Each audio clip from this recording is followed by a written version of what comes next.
Welcome to the Sleepy Historian. Tonight we are going to travel to the ancient Roman city of Pompeii, where time itself came to rest nearly 2,000 years ago. Long before Rome became an empire, before marble columns rose to touch the sky, this land belonged to the Oscans, a gentle people who spoke in soft syllables and built their homes from local stone. They understood the rhythms of this place, the way the morning mist would rise from the bay, how the afternoon sun would warm the hillsides where grapevines grew in neat rows, and how the evening air would carry the scent of salt and wild flowers inland. The Oscans called their settlement Pompeii, though the exact meaning of this name has been lost to time, like so many whispered secrets of the ancient world.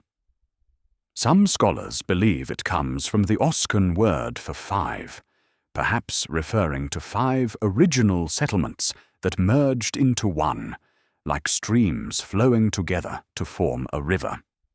Others think it derives from a word meaning procession, as if the very name carried within it the idea of people moving together through time and space. These early inhabitants chose their location with the wisdom that comes from generations of living close to the land. They built their town on a plateau of hardened lava, high enough to catch the cooling breezes from the sea, yet close enough to the water for trade and fishing. From their homes, they could look out across the bay and see the island of Capri floating like a dream on the horizon, while behind them, the gentle slopes of Mount Vesuvius rose toward the sky, covered in the greenest vegetation anyone had ever seen. The mountain was their guardian and their provider. Its slopes were clothed in vineyards and olive groves, in forests of chestnut and oak where wild boar roamed and birds filled the air with their songs. The soil was so rich that a farmer could plant almost anything and watch it flourish. Grapes grew fat and sweet, olives pressed into the finest oil, and wheat grew tall and golden in the fields. The people of early Pompeii lived in harmony with their landscape, understanding that the mountain's generosity was a gift to be treasured. As the centuries passed, other peoples arrived, drawn by the same qualities that had attracted the Oscans. Greek traders came sailing across the wine-dark sea, their ships heavy with pottery and stories from distant lands. They established colonies along the coast, bringing with them the arts of sculpture and painting, the architecture of temples with columns that seemed to reach toward the gods themselves, and the music of their language, which flowed like honey from their tongues.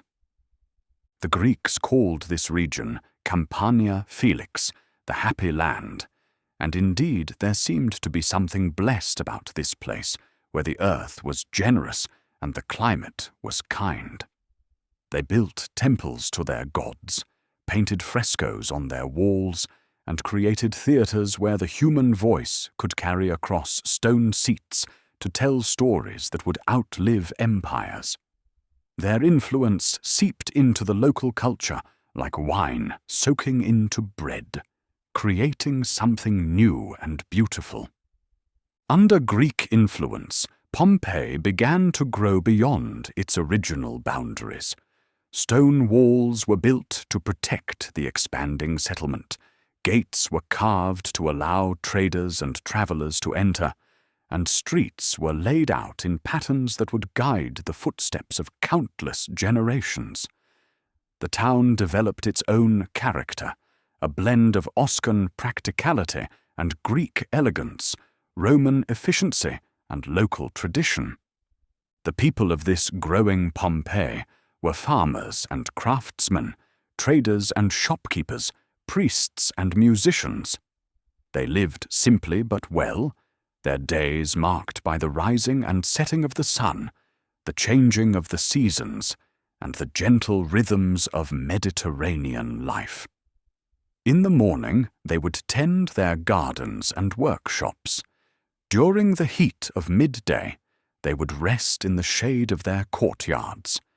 In the evening, they would gather to share food and conversation, their voices mingling with the sound of the wind in the olive trees.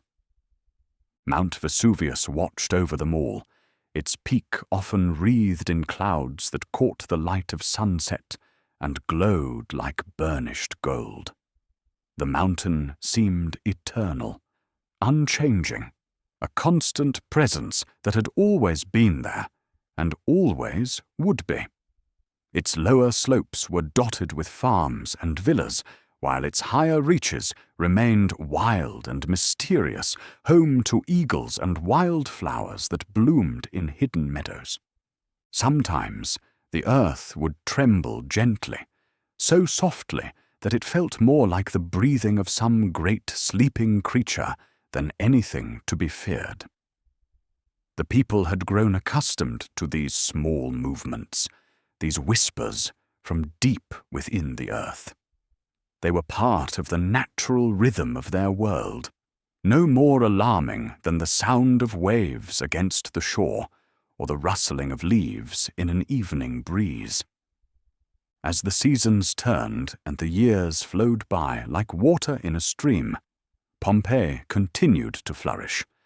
New buildings rose from the earth, their walls decorated with paintings that captured the beauty of this blessed land. Gardens bloomed behind private walls, filled with roses and jasmine, lemon trees and fountains that sparkled in the dappled sunlight. The sound of children's laughter echoed through the streets, mixing with the calls of merchants and the gentle clatter of wheels on stone.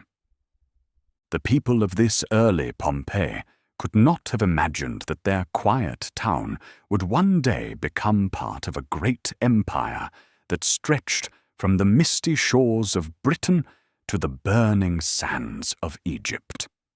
They could not have foreseen that Roman legions would march along their streets, that Latin would mingle with their native tongues, or that their simple settlement would transform into a jewel of Roman civilization. But for now, in these peaceful early centuries, Pompeii remained a place apart, a community where time moved slowly and life unfolded with the gentle inevitability of sunrise and sunset. The mountain kept its silent watch, the sea whispered its eternal songs, and the people lived their lives in harmony with the ancient rhythms of the Mediterranean world. As the sun set each evening, painting the sky in shades of rose and gold, the people of early Pompeii would pause in their daily tasks to watch the light fade slowly from the world. The mountain would catch the last rays and hold them for a moment, like a gentle giant cradling fire in its hands before releasing them to the gathering darkness. Stars would appear one by one in the deepening sky, the same stars that had watched over this land since the beginning of time, the same stars that would continue their vigil long after the last human voice had fallen silent. In this way, the early centuries of Pompeii's existence passed like a long, peaceful dream, each day flowing into the next with the timeless rhythm of waves upon the shore. The people lived and loved, worked and rested, were born and died, all under the watchful gaze of the mountain that had become as much a part of their identity as the color of their eyes or the sound of their voices. And so the stage was set for the great transformation that was to come, when the eagles of Rome would cast their shadows across this blessed land, and Pompeii would begin its journey toward becoming one of the most perfectly preserved windows into the ancient world that has ever been discovered. The morning mist rises from the bay, as it has for thousands of years, carrying with it the echoes of those early voices, the whispered prayers and gentle laughter of a people who built their lives in harmony with the earth and sea and sky. Their story continues to unfold, like a scroll being slowly unrolled, revealing new wonders with each passing moment. The rhythm of life in Pompeii began to change subtly in the 3rd century before the birth of Christ, as gently as morning mist giving way to afternoon sunshine. Roman influence arrived, not with the clash of armies, but with the quiet persistence of merchants and administrators, their sandaled feet wearing smooth paths along the ancient stones. Rome was expanding its embrace across the Italian peninsula, gathering cities and peoples into its growing family with a mixture of diplomacy and irresistible strength.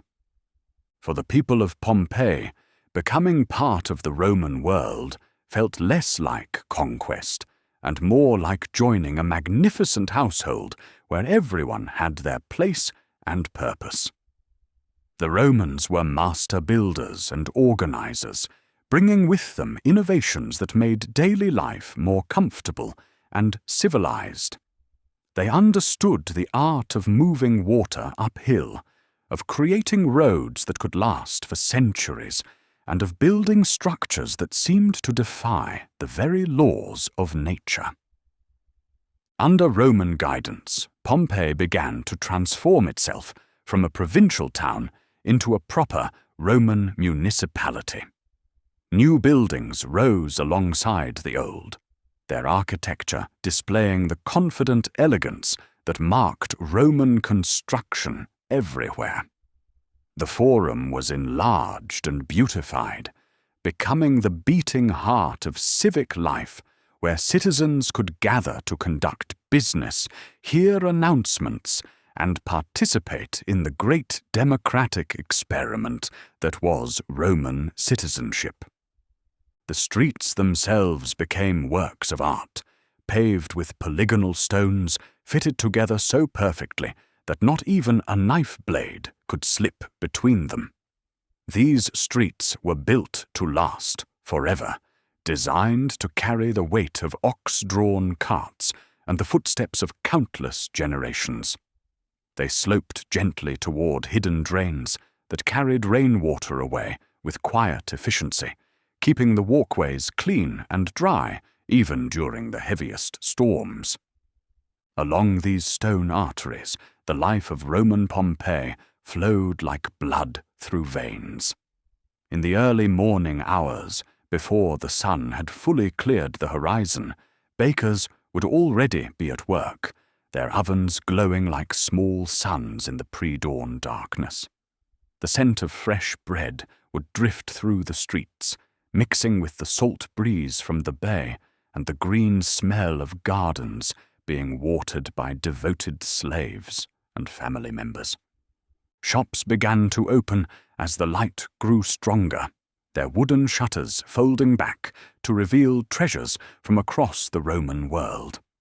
There were amphorae filled with olive oil from Spain, wine from Gaul, and garum, the fermented fish sauce that Romans loved to pour over nearly everything they ate. Silk from distant China hung alongside wool from the hills of Italy, while spices from India and Arabia filled the air with exotic fragrances that spoke of far-off lands and mysterious journeys. The people of Roman Pompeii moved through their days with a sense of belonging to something larger than themselves. They were citizens now of the greatest empire the world had ever known, part of a civilization that stretched from the Scottish Highlands to the cataracts of the Nile. This knowledge gave weight to their steps and pride to their bearing, even as they went about the simple tasks of daily life. In the morning hours, you might see a Roman matron making her way to the market, her stola rustling softly as she walked, followed by a small retinue of slaves carrying wicker baskets. She would pause at each stall, examining the goods with the practiced eye of someone who understood quality and value. Perhaps she would select some fine pottery from local workshops, or a piece of jewelry crafted by Pompeian artisans whose skill had become renowned throughout Campania. The sound of children's voices would echo from the houses as young Romans began their daily lessons, learning to read and write in Latin, to calculate with numbers, and to recite the great poems that told the stories of their people. Education was valued highly in Pompeii, as it was throughout the Roman world, for literacy was seen as the mark of a civilized person and the key to advancement in society. As the morning progressed into midday, the pace of life would slow to accommodate the heat that built steadily under the Mediterranean sun. Shops would close for the sacred hours of rest, and the streets would empty as people retreated to the cool shadows of their homes. This was the time for the midday meal, taken in the quiet of private courtyards where fountains played gentle music and flowering vines provided natural air conditioning. The homes of Pompeii during this Roman period reflected the growing prosperity and sophistication of the city. Even modest houses were built around open courtyards that let in light and air while providing privacy from the bustle of the streets. Walls were painted in colors that seemed to glow with inner light, deep reds and brilliant yellows, ocean blues and forest greens that created the illusion of windows opening onto imaginary landscapes.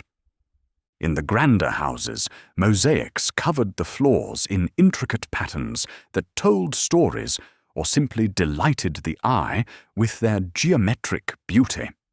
These tiny stones, called tesserae, were fitted together with such skill that they seemed to flow like water frozen in time.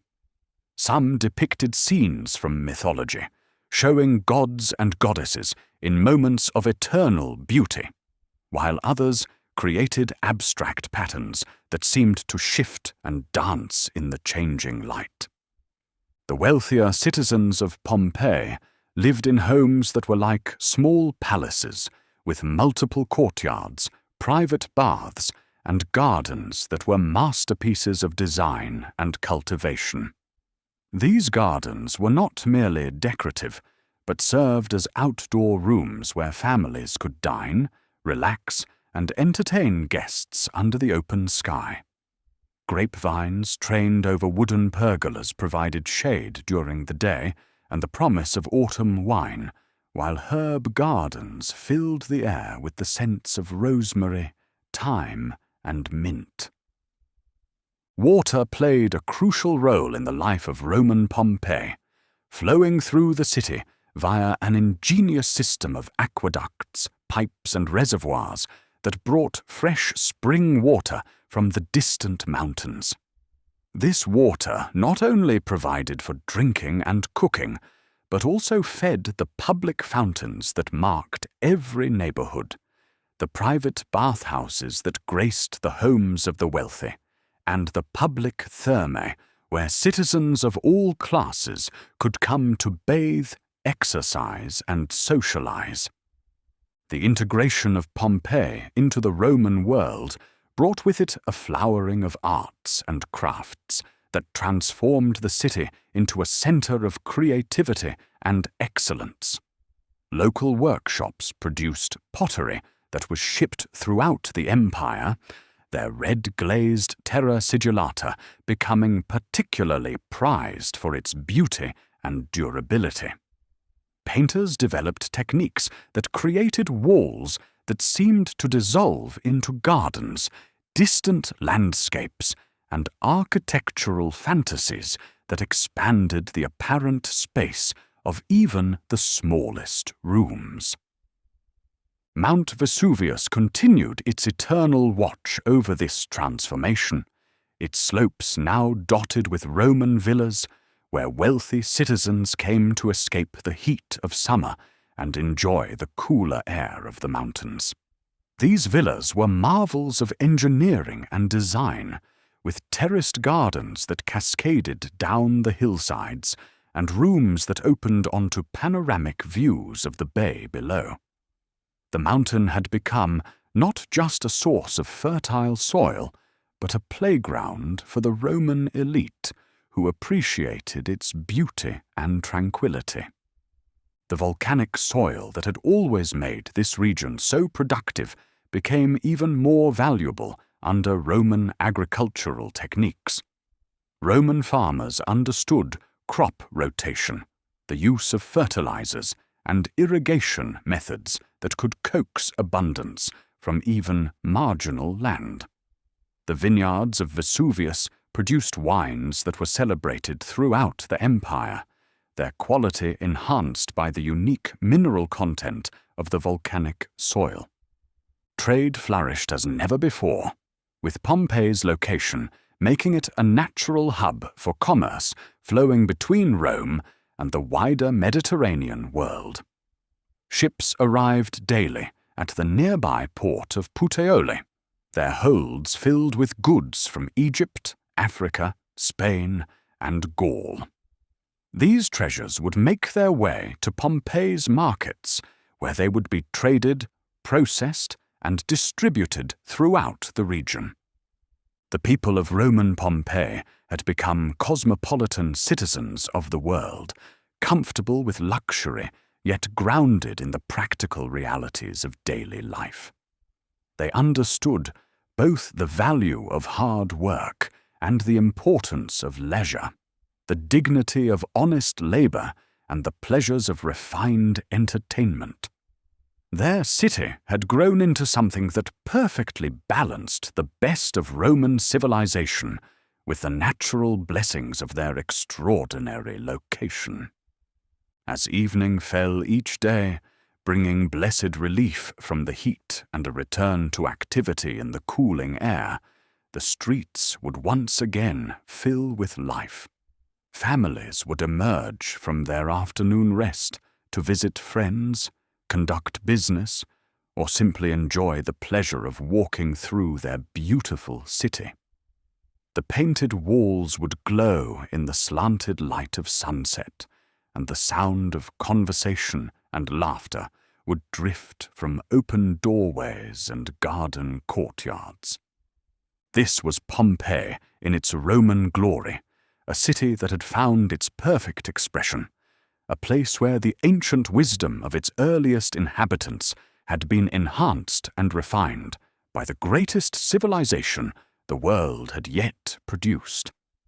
The mountain watched over it all with benevolent silence, its presence so constant and reassuring that it had become invisible, like the air itself.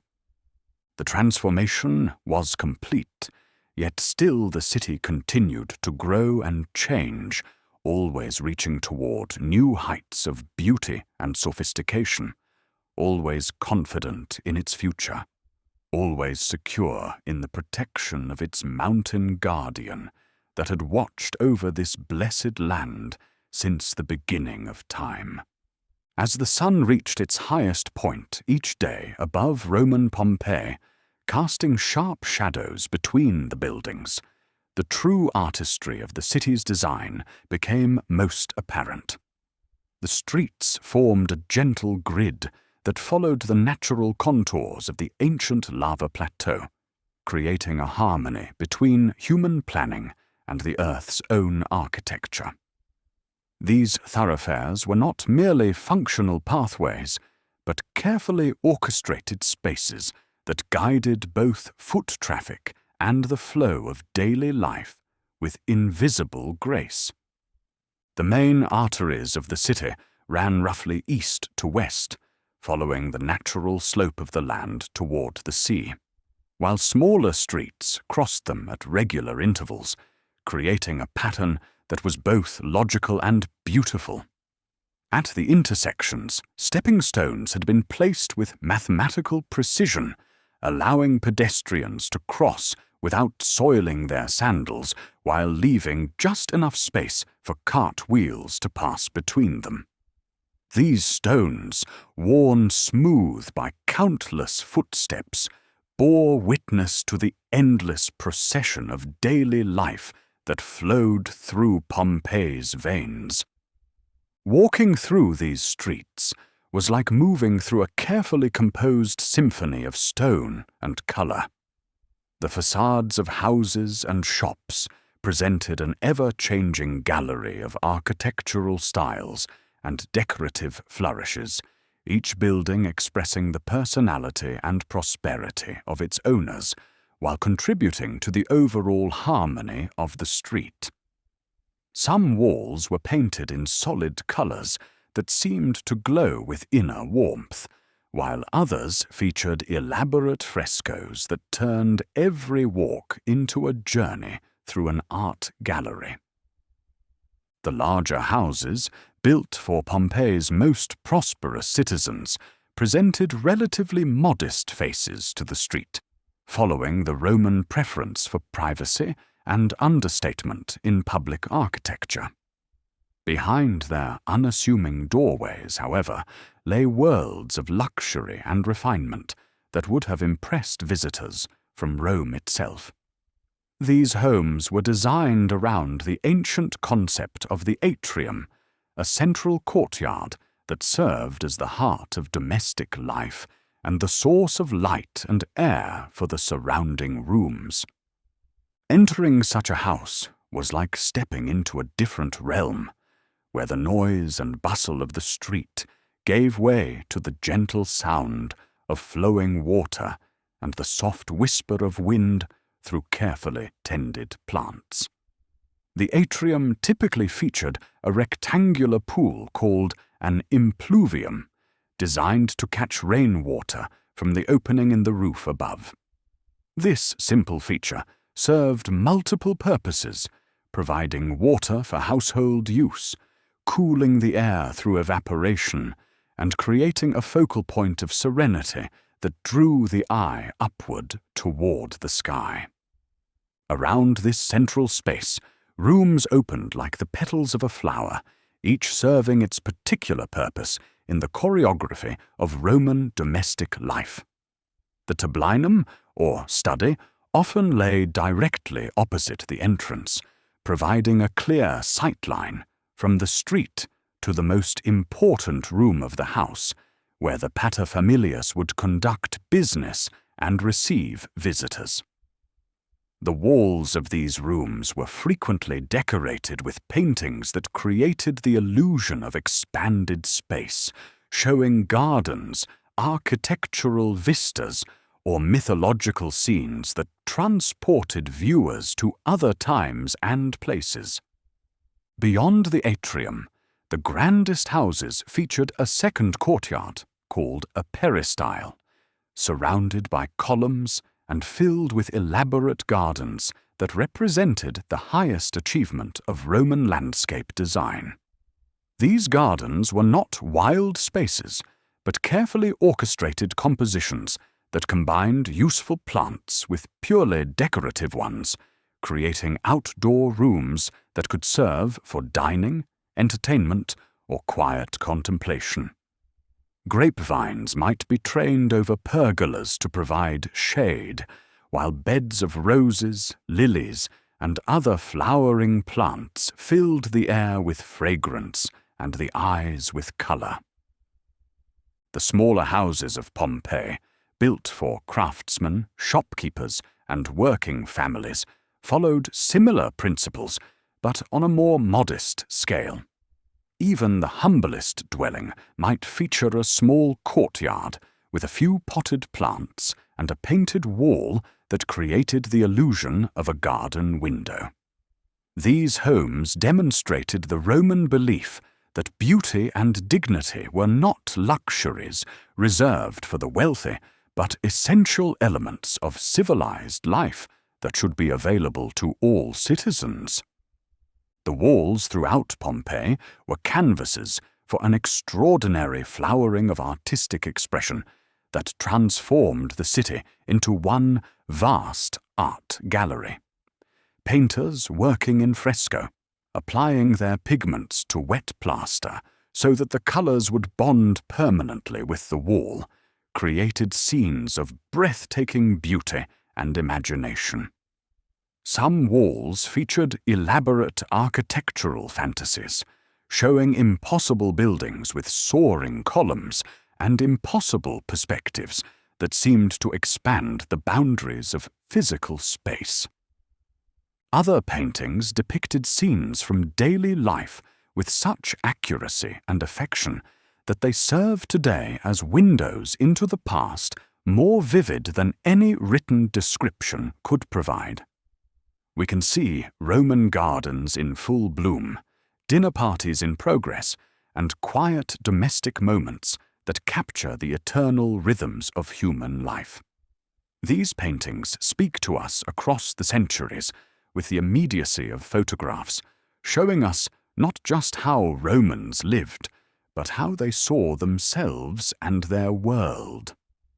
The shops and workshops that lined the streets of Pompeii were marvels of efficient design, each one carefully planned to make the best use of limited space while attracting customers and facilitating commerce.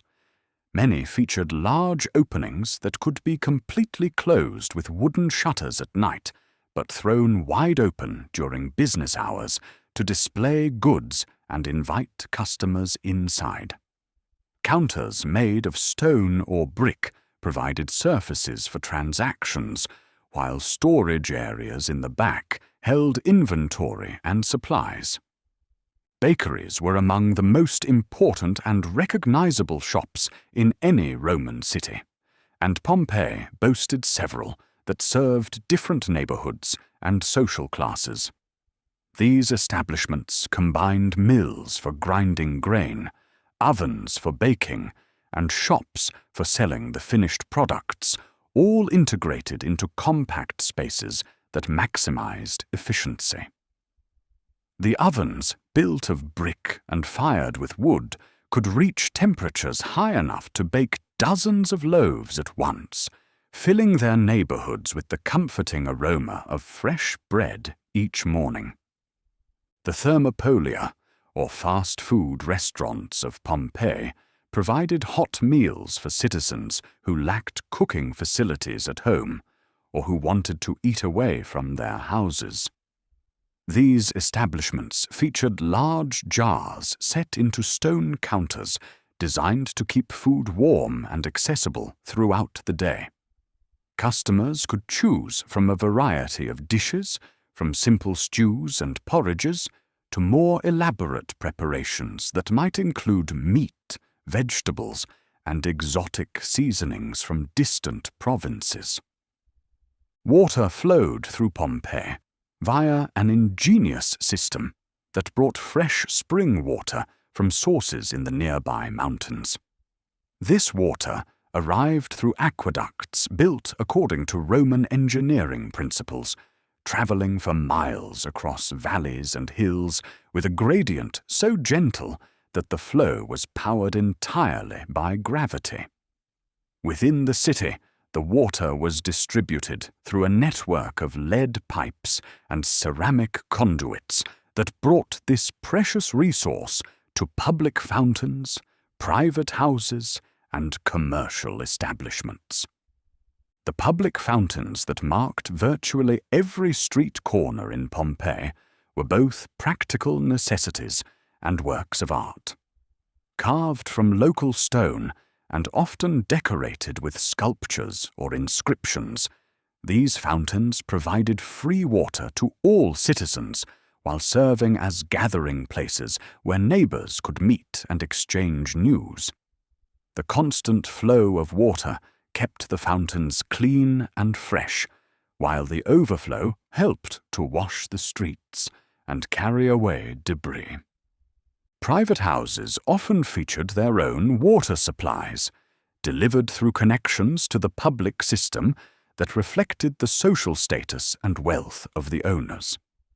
The most luxurious homes had running water in multiple rooms, feeding private baths, kitchen facilities, and elaborate garden features that included pools, fountains, and water channels designed purely for aesthetic pleasure.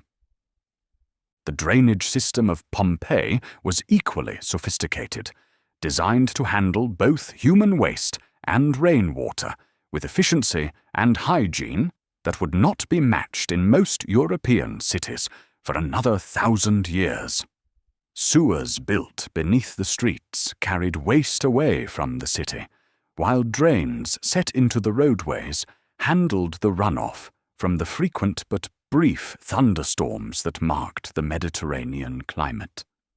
Public latrines built over flowing water that carried waste away continuously provided sanitation facilities that were both practical and social spaces where citizens could gather to conduct business or engage in conversation. These facilities, far from being crude or unpleasant, were often decorated with mosaics and paintings that made them as attractive as any other public building. As twilight settled over Pompeii each evening, the painted walls would seem to come alive in the changing light, their colors deepening and their images appearing to move in the flickering glow of oil lamps and candles. The sound of water flowing through fountains and private gardens would become more noticeable as the daytime noise of commerce and traffic faded away. Families would gather in their courtyards to share the evening meal, their voices mixing with the gentle splash of water and the rustle of leaves in the evening breeze. This was Pompeii at its most beautiful and serene, a city that had achieved the perfect balance between urban sophistication and natural harmony. Every street corner revealed new wonders, every house contained treasures of art and architecture, and every painted wall opened windows onto worlds of imagination and beauty. The mountain continued its ancient watch, its presence so familiar and reassuring that the people below had forgotten it was anything more than a permanent feature of their perfect landscape. The spiritual life of Pompeii unfolded like incense, rising in the still air of a temple at dawn, permeating every aspect of daily existence with a sense of connection to forces greater than the merely human. Religion in this Roman city was not a separate compartment of life, but rather the golden thread that wove through every moment, every decision, and every hope for the future. The gods were as real and present to the people of Pompeii as their neighbors, their families, and the mountain that watched over them all. At the heart of the city's religious life stood the great temples that dominated the forum, their marble columns reaching toward the sky like prayers made manifest in stone.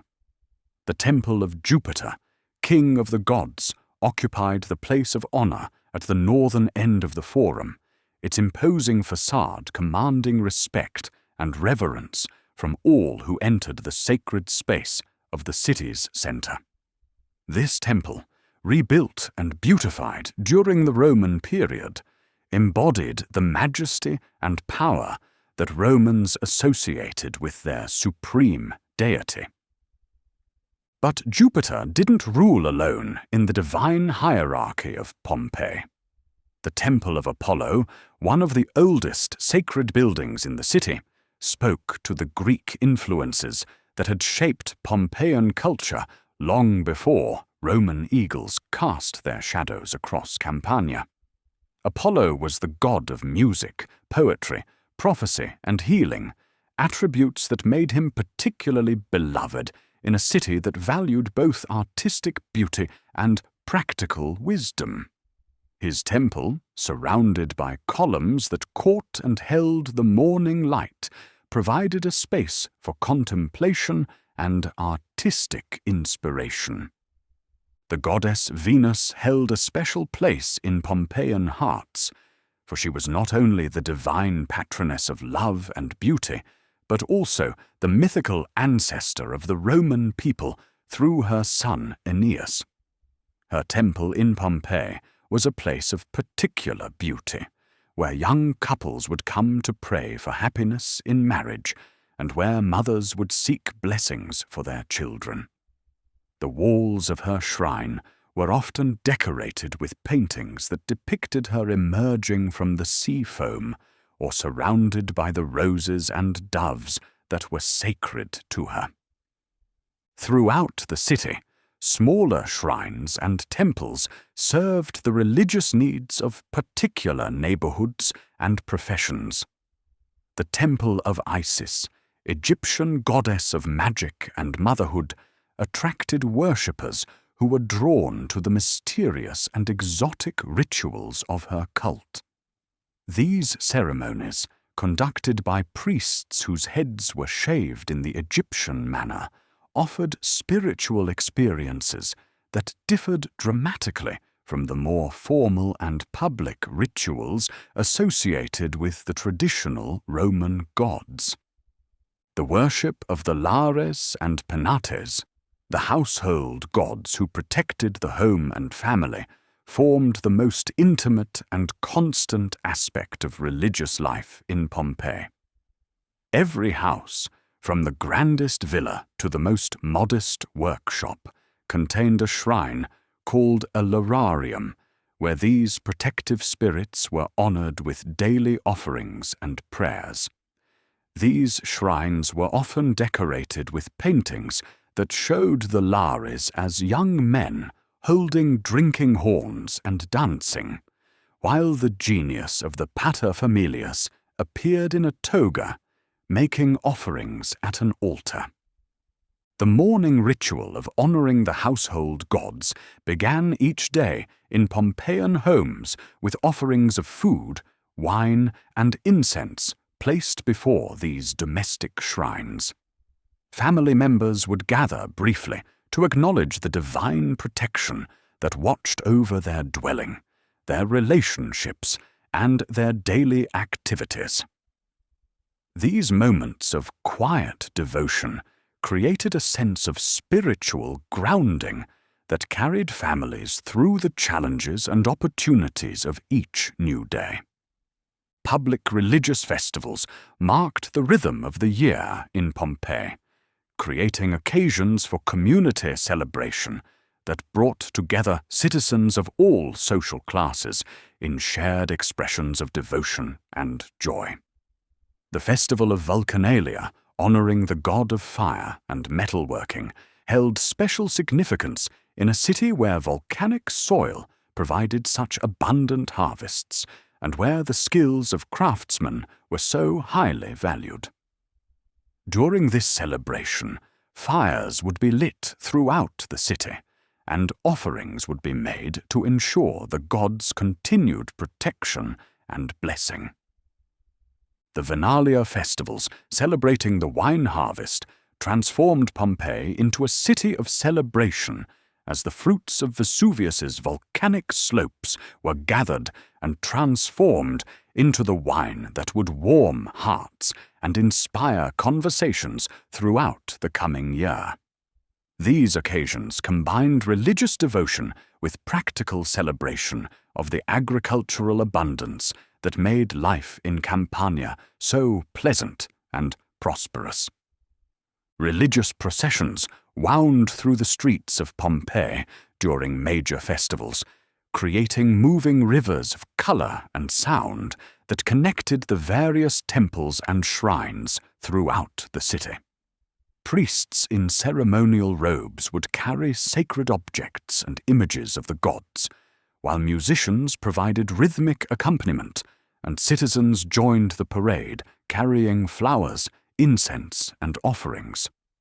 These processions transformed the familiar streets into sacred pathways, temporarily dissolving the boundaries between the human and divine realms. The amphitheatre, while primarily known for its entertainment, also served religious functions, as gladiatorial games and animal hunts were often dedicated to particular gods and conducted as part of larger religious festivals. These events, rather than being merely secular entertainment, carried deep spiritual significance related to concepts of courage, fate, and the favor of the gods. Before each contest, prayers would be offered and omens would be observed to ensure divine approval for the proceedings. Mystery religions, offering secret knowledge and the promise of salvation, attracted many Pompeians who sought more personal and emotionally satisfying spiritual experiences than those provided by the traditional public cults. The worship of Dionysus, god of wine and divine madness, involved initiation ceremonies that promised spiritual transformation and union with the divine. These mysteries were conducted in private villas, often in specially decorated rooms that created an atmosphere of otherworldly beauty and significance. The cult of Mithras, popular among soldiers and merchants, offered its initiates a path to salvation through trials and revelations conducted in underground chambers called Mithraea. These spaces, carved from rock or built to resemble caves, created an environment that transported worshippers far from the everyday world into a realm where cosmic struggles between light and darkness were played out in elaborate rituals. Healing cults provided both physical and spiritual medicine for the people of Pompeii, combining religious devotion with practical medical knowledge. The cult of Asclepius, god of healing, maintained shrines where the sick could come to pray for recovery and receive treatment from priest-physicians who combined spiritual practices with herbal remedies and surgical techniques. These healing centers served as early hospitals where the divine and human approaches to wellness were integrated into comprehensive care. Death and the afterlife occupied an important place in Pompeian religious thought, with elaborate funeral customs and tomb monuments that reflected both Roman traditions and local beliefs about the journey of the soul after death. The necropolis outside the city gates featured tombs that ranged from simple markers to elaborate monuments decorated with sculptures and inscriptions that celebrated the lives of the deceased while providing for their comfort in the world beyond. The practice of making wax death masks, which were displayed in the atria of noble houses, created a physical connection between the living and the dead that reinforced family identity and continuity across generations. These masks, realistic and haunting, served as focal points for ancestor worship and family pride, reminding each generation of their obligations to those who had come before and those who would come after.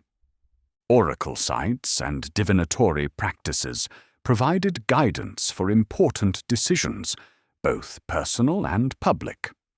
Professional diviners examined the flight patterns of birds, the entrails of sacrificed animals, and the appearance of natural phenomena to determine the will of the gods regarding proposed courses of action.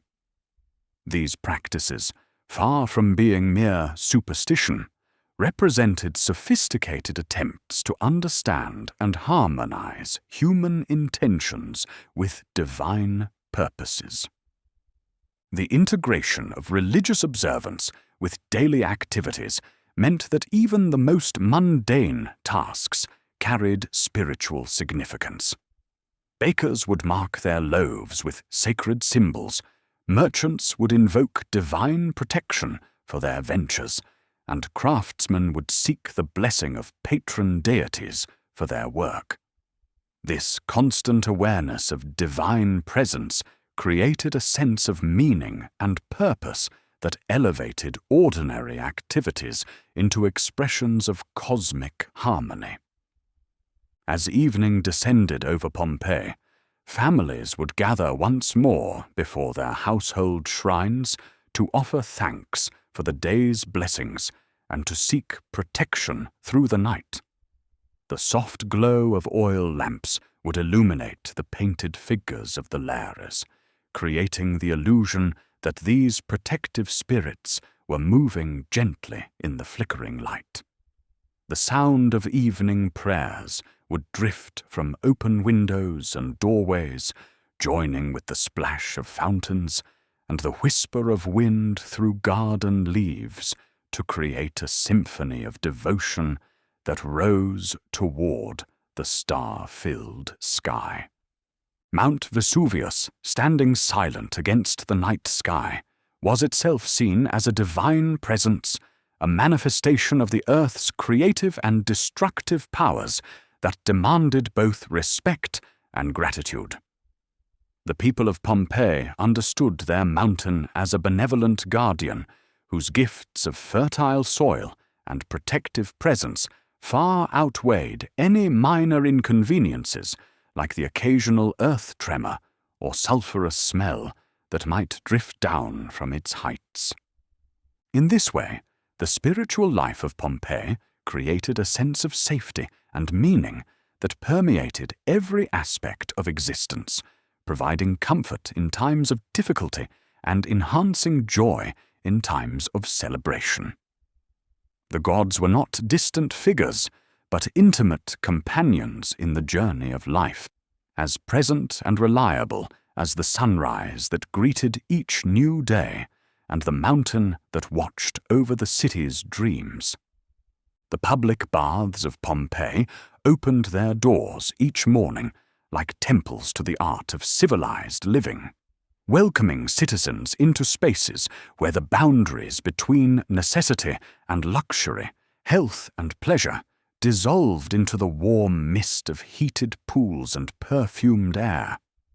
These thermae represented one of Rome's greatest gifts to human comfort, transforming the simple act of bathing into a social ritual that brought together people of all classes in the democratic embrace of heated water and shared relaxation. The Stabian baths, among the oldest and most beautiful in Pompeii, exemplified the Roman genius for combining practical engineering with aesthetic refinement. Visitors would enter through changing rooms where personal belongings could be safely stored while they surrendered themselves to the carefully orchestrated sequence of thermal experiences that awaited within. The walls of these preparation areas were often decorated with scenes from mythology or nature, creating an atmosphere of otherworldly beauty that helped bathers transition from the concerns of daily life to the restorative pleasures ahead. The journey through the baths followed a prescribed pattern that had been perfected over centuries of Roman engineering and medical understanding. Bathers would begin in the tepidarium, a warm room that prepared the body for the heat to come, where they could sit on heated benches and feel their muscles gradually relax as gentle warmth seeped into their bones. The walls of this transitional space were often painted with soothing colors and decorated with stucco reliefs that created an atmosphere of calm anticipation. From the tepidarium, bathers would proceed to the caldarium, the hot room where steam rose from pools of water heated by furnaces burning beneath the floor.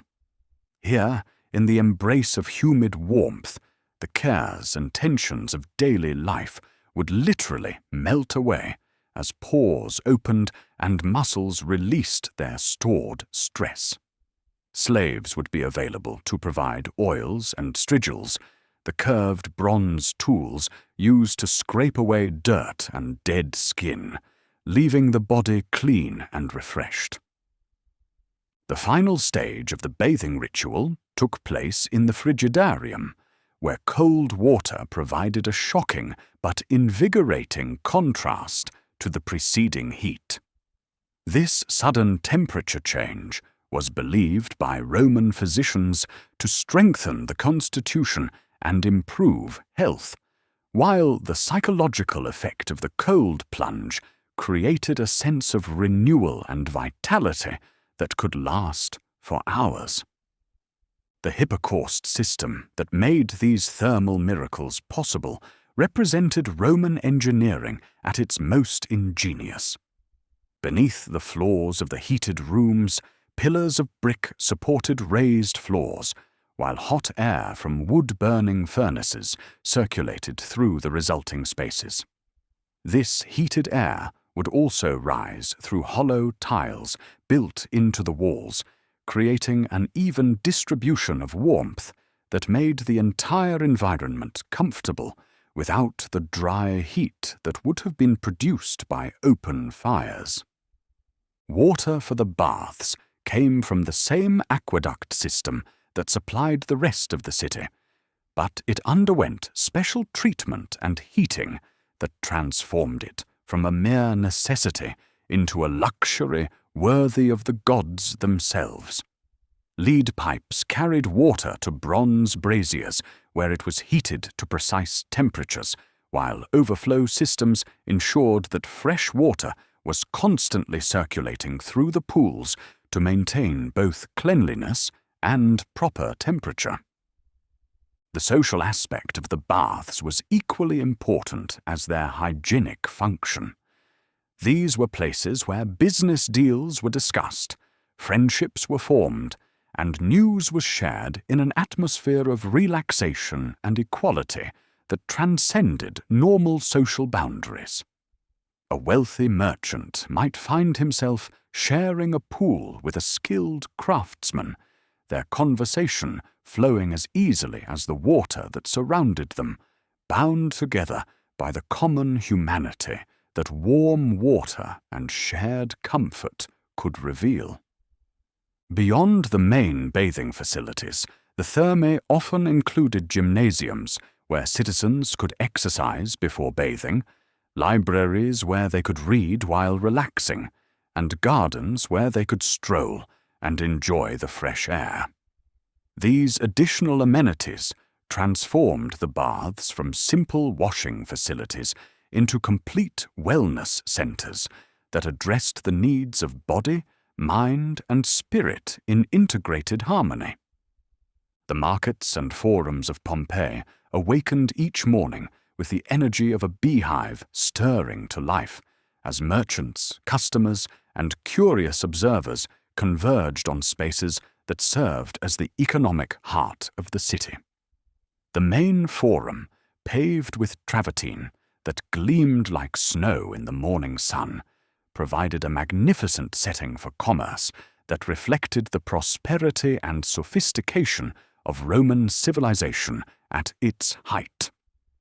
Around the perimeter of the forum, porticos provided shade for shops and stalls where goods from across the known world were displayed with the care that valuable treasures deserved.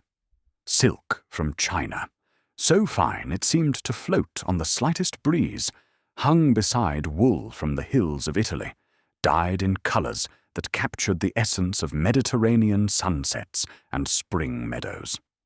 Spices from India and Arabia filled the air with fragrances that spoke of distant lands and exotic cooking, while pottery from local workshops demonstrated that Pompeian craftsmanship could rival anything imported from distant provinces. The olive oil trade held special importance in Pompeii's commercial life, as the volcanic soil of the region produced olives of exceptional quality that pressed into oil prized throughout the Roman world. This golden liquid, stored in graceful amphorae, marked with the seals of their producers, served not only for cooking, but also for lighting, cosmetics, and religious ceremonies. Merchants would invite potential customers to taste their oils, explaining the subtle differences that distinguished the products of different groves and pressing techniques. Wine commerce followed similar patterns of sophistication and pride, with vintners from the slopes of Vesuvius competing to demonstrate the superiority of their vintages. The volcanic soil that had seemed like such a blessing to agriculture produced grapes with a complexity and depth of flavor that reflected the unique terroir of their mountain home. These wines were stored in amphorae that bore the names and reputations of their creators, and tastings were conducted with the seriousness that fine wine deserved. The fish market provided daily proof of Pompeii's connection to the bounty of the Mediterranean, with catches brought fresh from the nearby port of Puteoli each morning before dawn. Vendors would arrange their offerings on beds of seaweed and ice brought down from the mountains, creating displays that were both practical and beautiful. The variety of marine life available reflected the richness of Mediterranean waters and the skill of local fishermen who understood the seasonal patterns and preferred habitats of different species. Garum, the fermented fish sauce that Romans considered essential to proper cooking, was produced in Pompeii according to recipes that had been perfected over generations. This complex condiment, made from fish entrails and salt aged in the Mediterranean sun, provided umami flavors that enhanced virtually every dish. Different grades of garum commanded different prices, with the finest varieties being as prized as the best wines or oils. The bread markets showcased the skill of Pompeian bakers who had elevated the simple art of bread-making into something approaching sculpture. Loaves were shaped into forms that were both practical and beautiful, marked with the seals of their bakers, and offered in varieties that reflected different grains and baking techniques. The scent of fresh bread, emerging from ovens that had been fired before dawn, created an aroma that welcomed shoppers and reminded them of the fundamental importance of this most basic food. Perfume sellers occupied some of the most elegant stalls in the forum, their wares displayed in delicate glass bottles that caught and refracted the light into miniature rainbows. These fragrances, compounded from flowers, herbs, and exotic resins, provided both personal pleasure and practical benefits in an age when regular bathing was a luxury, and strong scents were considered both fashionable and healthful. The art of perfumery required knowledge of chemistry, botany, and human psychology, as skilled perfumers learned to create scents that would enhance the natural appeal of their customers. Jewelry merchants displayed their creations with the pride of artists, offering pieces that ranged from simple everyday adornments to elaborate works suitable for the most important occasions. Gold from Spanish mines was worked into delicate chains and rings, while silver from Britain and Germany provided material for larger pieces that could display the wealth and taste of their owners. Gems from distant lands added color and meaning to these personal treasures, as different stones were believed to possess protective or beneficial properties.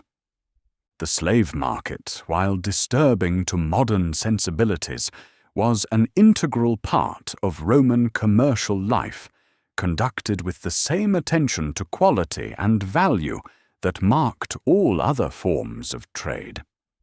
Slaves were evaluated for their skills, education, and potential contribution to households or businesses, with prices reflecting their abilities and the investment their owners might expect to recoup through their labor. Textile merchants offered fabrics that demonstrated the global reach of Roman trade networks and the sophisticated tastes of Pompeian customers. Linen from Egypt, prized for its coolness and comfort in Mediterranean heat, was displayed alongside wool from various regions, each with its own characteristics of texture and durability. The art of dyeing had reached extraordinary heights, with colors ranging from subtle earth tones to brilliant purples and crimsons that announced the wealth and status of their wearers. As the day progressed and the heat of the Mediterranean sun grew more intense, the pace of market activity would gradually slow, with merchants and customers alike seeking shade and rest during the hottest hours. But even during these quiet periods, the Forum remained a place of gentle activity, as people would gather in the shadows of the porticos to conduct business, share news, or simply enjoy the pleasure of conversation in beautiful surroundings.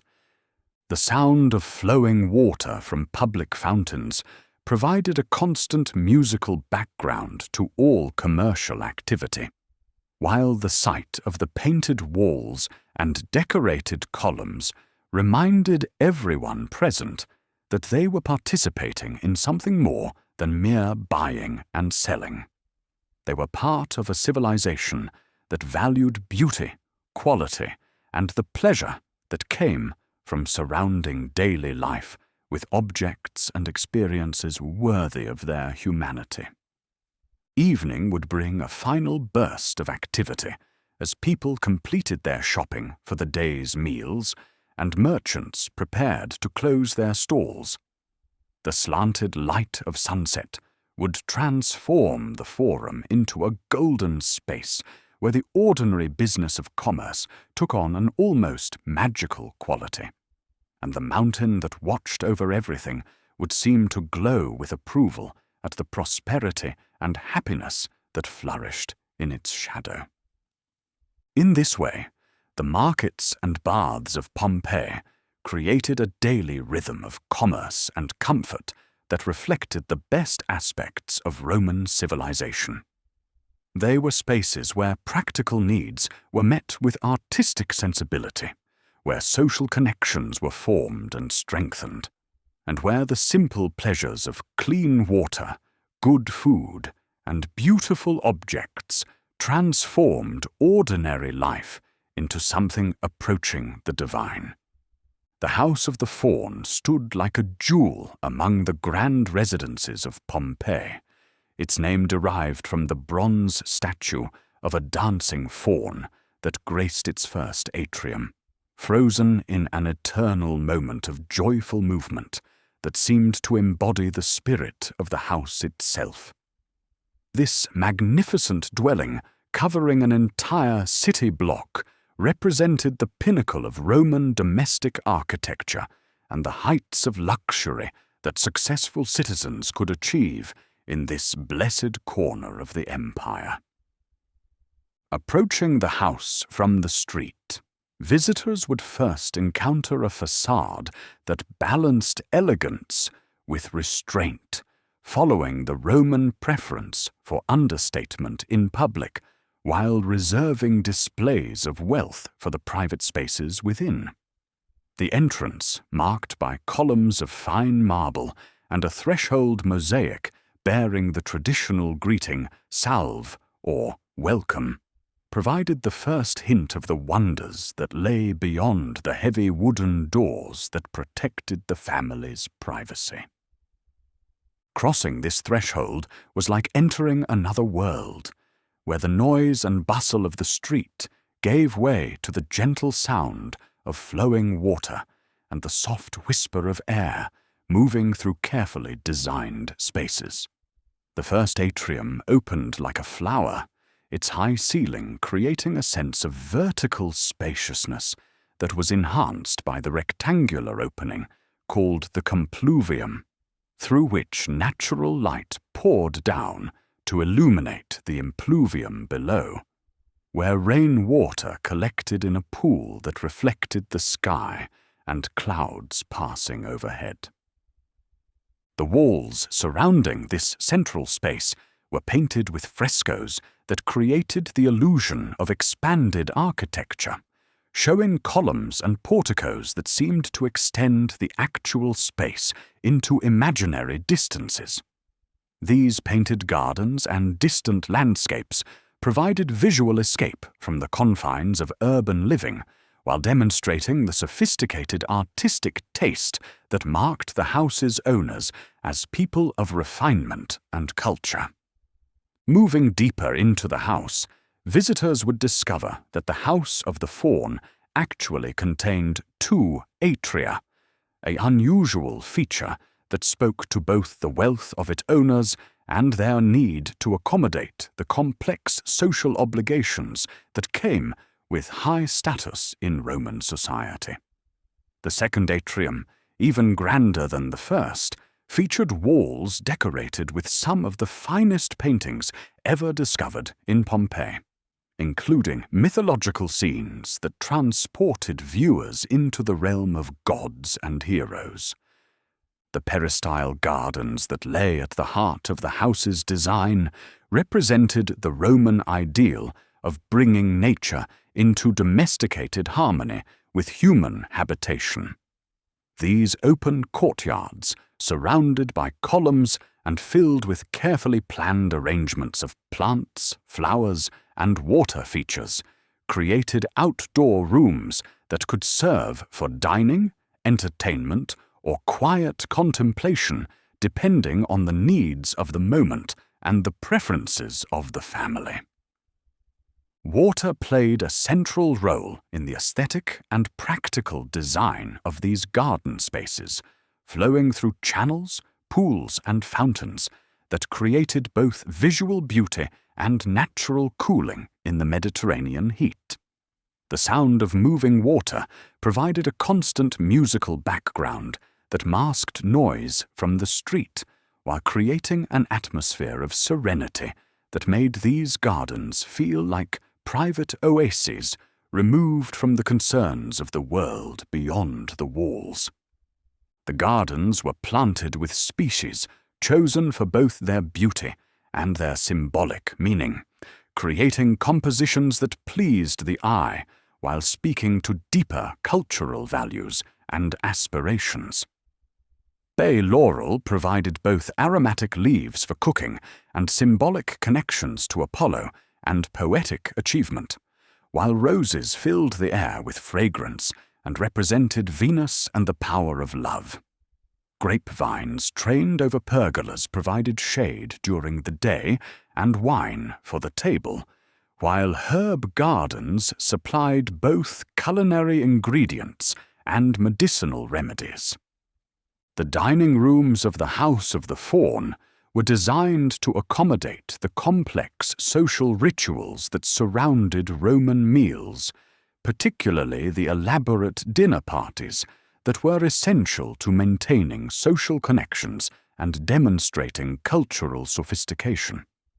The largest triclinium, or dining room, could accommodate multiple couches arranged around a central space where entertainers could perform while guests reclined in comfort. The floors of these dining spaces featured mosaics of extraordinary complexity and beauty, including the famous Alexander mosaic, which depicted the young Macedonian king in battle against the Persian emperor Darius.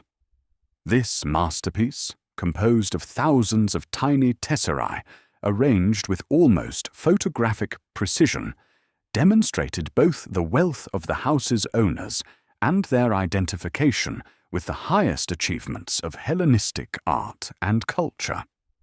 Bedrooms and private spaces were designed to provide comfortable retreats where family members could rest, study, or engage in personal activities away from the public areas of the house.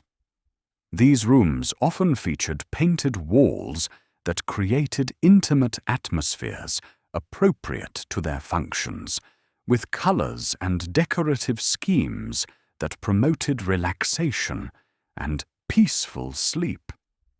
The kitchen and service areas of the house, while less elaborately decorated than the public spaces, were marvels of efficient design that allowed a relatively small staff to prepare complex meals and maintain the high standards of hospitality that Roman social life demanded. These spaces included areas for food storage, preparation, and cooking, along with quarters for the household slaves who performed the daily labor that made luxurious living possible. Storage rooms throughout the house held the amphoras of wine and oil, the preserved foods, and the household goods that supported the family's lifestyle and provided security against times of scarcity. These practical spaces were often connected by hidden passages that allowed servants to move through the house without disturbing family members or guests, maintaining the illusion of effortless luxury that was so important to Roman concepts of dignified living. The smaller houses of Pompeii, while lacking the grandeur of places like the House of the Faun, followed similar principles of design adapted to more modest means and spaces. Even the humblest dwelling typically included a small atrium or courtyard that brought light and air into the interior while providing a focal point for family life. These spaces demonstrated that the Roman ideals of beauty, privacy, and harmony with nature were not luxuries reserved for the wealthy, but essential elements of civilized life that could be achieved on any scale. The houses of craftsmen and shopkeepers often combined residential and commercial functions, with workshops or shops occupying the street-facing portions, while family quarters lay behind and above. These arrangements allowed families to live closely connected to their sources of income while maintaining the separation between public and private life that Romans considered essential to proper domestic order. Garden courtyards in these smaller houses might contain only a few potted plants and a small fountain, but they served the same psychological and practical functions as the elaborate peristyles of grander homes. These spaces provided opportunities for outdoor dining, children's play, and the cultivation of herbs and vegetables that supplemented the family's diet and income. The painted walls of modest houses often showed even more creativity and imagination than those of wealthy residences, as homeowners with limited budgets for actual expansion used art to create the illusion of space, light, and luxury. Clever painters could transform a small room into an apparent garden pavilion or architectural fantasy that made the space feel much larger and more elegant than its actual dimensions would suggest. Furniture in Pompeian homes was generally simple and functional, designed to be moved easily to accommodate different activities and social situations. Couches for reclining during meals, tables that could be brought out for dining or work, and storage chests that held clothing and valuable objects were the primary pieces, supplemented by smaller items like oil lamps, mirrors, and decorative objects that added comfort and beauty to daily life.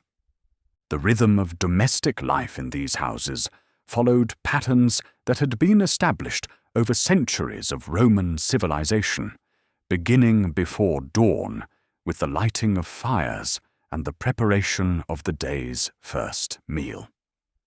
As the sun rose over the bay, family members would emerge from their bedrooms to gather briefly at the household shrine before beginning their individual tasks and activities.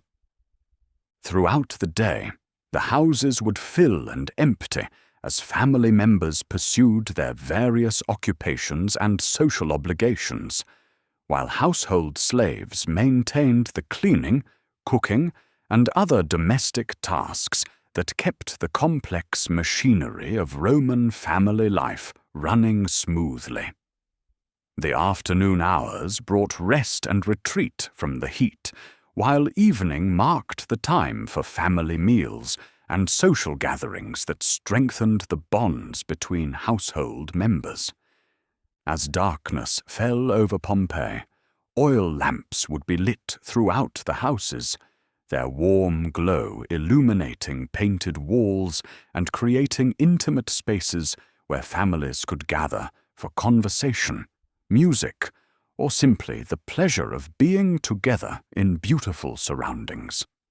The sound of fountains would continue through the night, their gentle music mixing with the distant whisper of wind through garden plants to create a symphony of domestic tranquility. The houses and gardens of Pompeii thus created a framework for daily life that elevated ordinary activities into expressions of civilized refinement, where beauty was not an occasional luxury, but a constant presence that enriched every moment and every experience. These domestic spaces reflected the Roman belief that the quality of one's surroundings directly influenced the quality of one's thoughts and actions, making the home itself a moral and aesthetic statement about the values and aspirations of its inhabitants. The workshops and studios of Pompeii hummed with quiet activity from the earliest hours of dawn until the last light of evening faded from the painted walls, as skilled artisans transformed raw materials into objects of beauty and utility that would grace homes throughout the city and beyond. These spaces, often tucked behind the grand facades of public buildings or integrated into the ground floors of residential houses, represented the productive heart of the city's economy and the source of much of its renowned prosperity. In the pottery workshops, skilled ceramicists shaped local clay into vessels that ranged from simple everyday items to elaborate decorative pieces worthy of the finest homes. The potter's wheels, turned by the steady pressure of experienced feet, sang their ancient songs as shapeless lumps of earth grew into graceful forms under hands that had learned their craft through years of patient practice. The clay used in these workshops came from deposits near the city that had been enriched by volcanic minerals, giving the finished pottery a distinctive quality that was prized throughout the Roman world. The kilns where these ceramic creations were fired glowed like small suns in the pre-dawn darkness, their carefully controlled temperatures transforming soft clay into durable pottery through the ancient alchemy of earth and fire. Master potters understood the subtle relationships between clay composition, firing temperature, and cooling time that determined whether a piece would emerge as a perfect example of their craft or a disappointing failure suitable only for the refuse heap. The red-glazed terra sigillata that was Pompeii's specialty required particular skill and attention to detail, as the glossy surface finish that gave these pieces their distinctive appearance could only be achieved through precise control of clay preparation, shaping techniques, and firing conditions. These elegant vessels decorated with relief patterns that told stories from mythology or depicted scenes from daily life, were exported throughout the empire and served as ambassadors of Pompeian craftsmanship in distant provinces. Painting workshops occupied spaces filled with the organized chaos of creative activity, where walls held works in various stages of completion, while surfaces were covered with the tools and materials of the fresco painter's trade. Apprentices ground pigments from minerals and plants, creating the brilliant colors that would bring walls to life, while master painters sketched preliminary designs and applied the successive layers of plaster and paint that would create illusions of expanded space and imaginary landscapes. The techniques of fresco painting required speed and precision, as pigments had to be applied to wet plaster that would bond with the colors permanently, but only remained workable for a few hours after application. This constraint demanded that painters work with confidence and decisiveness, unable to correct major mistakes or hesitate over creative decisions once the plaster had been applied to the wall. The subjects chosen for these painted walls reflected both the tastes of customers and the artistic traditions that had been passed down through generations of Pompeian painters.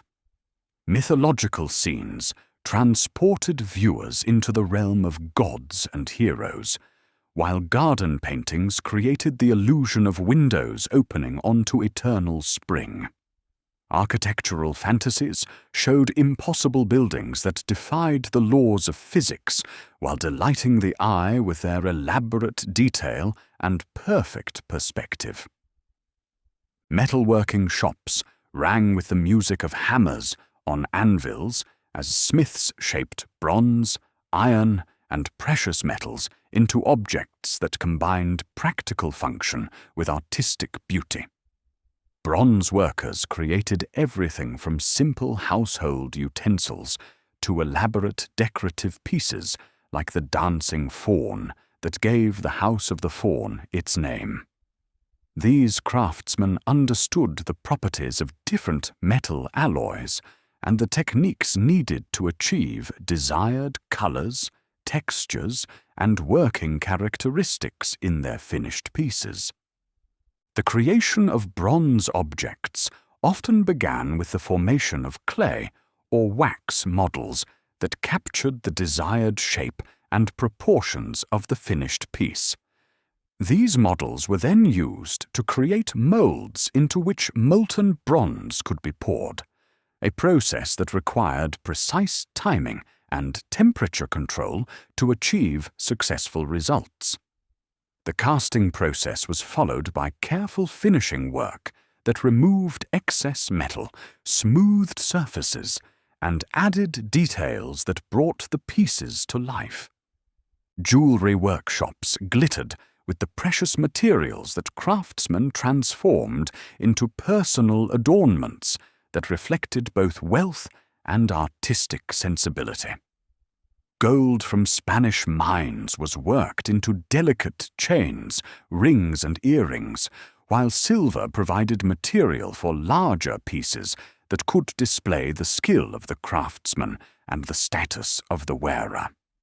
Gems from distant lands added color and symbolic meaning to these personal treasures, as different stones were believed to possess protective or beneficial properties.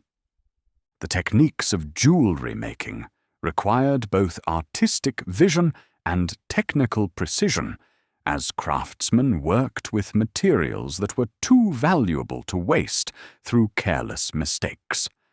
Granulation, the decoration of gold surfaces with tiny spheres of the same metal, demanded particular skill and patience, while the setting of precious stones required understanding of both aesthetic principles and the structural requirements needed to secure valuable gems safely in their mountings. Textile workshops filled with the rhythmic sounds of looms produced fabrics that clothed the bodies and decorated the homes of Pompeian citizens. Wool from local flocks was cleaned, carded, spun into thread, and woven into cloth that could be dyed in colors ranging from subtle earth tones to brilliant purples and crimsons. The finest workshops produced fabrics so delicate and beautiful that they rivaled silk from distant China in their desirability and value. The dyeing of textiles was both an art and a science, requiring knowledge of which plants, minerals, and animal products would produce desired colors, and how different treatments would affect the permanence and intensity of the resulting hues. Purple dye, extracted from murex shells gathered along the Mediterranean coast, was particularly prized for its rarity and the intensity of its color, making purple cloth a symbol of wealth and status throughout the Roman world. Bakeries operated around the clock to provide the bread that formed the foundation of the Roman diet, their ovens glowing with carefully maintained fires that transformed simple grain into the staff of life. These establishments combined mills for grinding wheat into flour, kneading areas where water and other ingredients were added to create dough, and ovens where the shaped loaves were baked to golden perfection. The bakers' ovens were marvels of engineering that could maintain the high, even temperatures needed for proper bread making while using fuel efficiently and safely. These dome-shaped structures, built of brick and clay, retained heat so effectively that a single firing with wood or charcoal could provide baking temperature for hours, allowing a single oven to produce dozens of loaves in a day. The guild system that organized many of these crafts provided both training for young artisans and quality control that protected the reputation of Pompeian products in markets throughout the empire. Master craftsmen took apprentices who would spend years learning the secrets of their trades, beginning with simple tasks and gradually advancing to more complex and responsible work as their skills developed. These guilds also served social functions, providing networks of mutual support among craftsmen and organizing religious observances and festivals that honored the patron deities of different trades. The god Vulcan was particularly revered by metalworkers, while Minerva was honored by those whose crafts required skill and wisdom, creating spiritual connections that elevated manual labor into expressions of divine creativity. The slaves who worked in many of these establishments occupied a complex position in Roman society, often possessing valuable skills that made them essential to their master's prosperity, while remaining legally property without personal freedom. Many slave craftsmen could earn money for themselves and eventually purchase their freedom, becoming freedmen who continued to practice their trades as independent operators or remained associated with their former masters' establishments.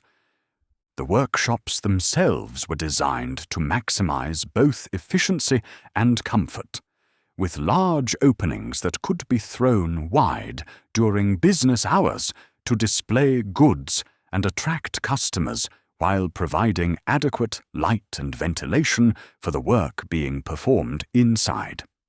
Storage areas held raw materials and finished goods, while living quarters above or behind the workshops housed the families who owned and operated these essential businesses. As twilight settled over the city each evening, the workshops would gradually fall silent as craftsmen cleaned their tools, secured their materials, and prepared for another day of productive labor. The glow of cooling kilns and the last sounds of finishing work would fade into the general quiet of evening, while the mountain that watched over all their endeavors would seem to nod with approval at the honest labor and artistic achievement that flourished in its protective shadow. The artisans and laborers of Pompeii thus created more than mere objects. They produced the material foundation for a civilization that valued beauty, quality, and the transformation of simple materials into expressions of human creativity and divine inspiration. Their workshops were temples to the dignity of skilled labor and the eternal human desire to create things of lasting value and enduring beauty. The amphitheater of Pompeii nestled into the southeastern corner of the city like a great stone flower opening its petals to embrace the sky, its oval arena surrounded by rising tiers of seats that could accommodate 20,000 spectators in a marvel of engineering that made every voice audible and every gesture visible even from the highest rows. This magnificent structure, among the oldest permanent amphitheaters in the Roman world, provided a stage for entertainments that combined athletic skill, dramatic spectacle, and religious significance in events that brought the entire community together in shared experience. On days when games were scheduled, the city would awaken with an electric sense of anticipation that rippled through the streets like wind across water. Vendors would set up stalls around the amphitheater's entrances, offering food, drink, and small souvenirs to the crowds that would soon converge from all corners of Pompeii and the surrounding countryside. The scent of grilled sausages and honey cakes would mingle with the dust raised by countless feet, and the excited chatter of people looking forward to a day of spectacular entertainment.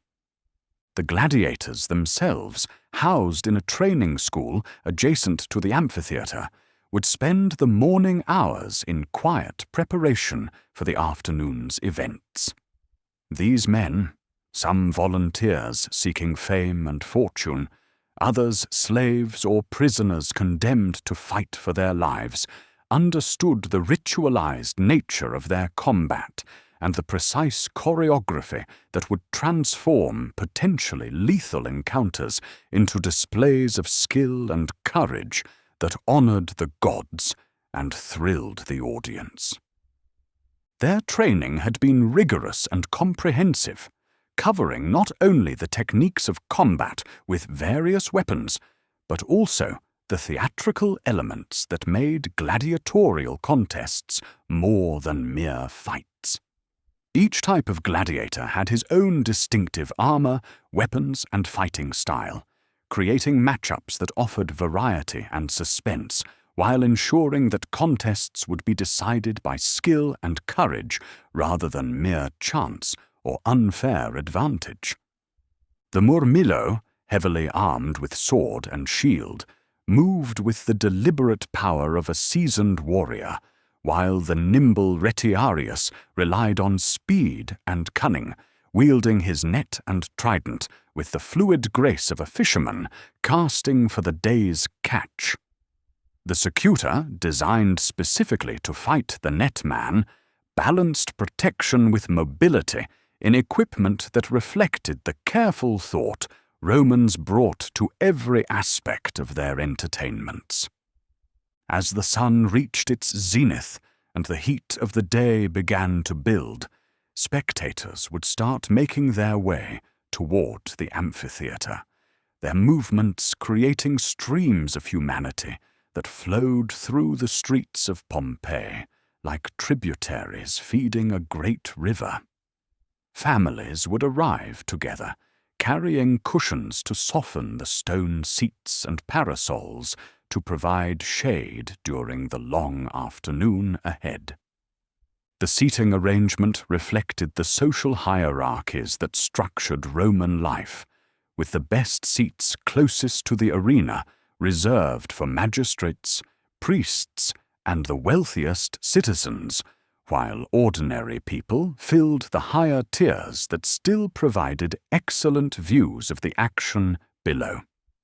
This democratic aspect of the games, where all citizens, regardless of wealth, could witness the same spectacles and share in the same emotions, helped to bind the community together across social divisions.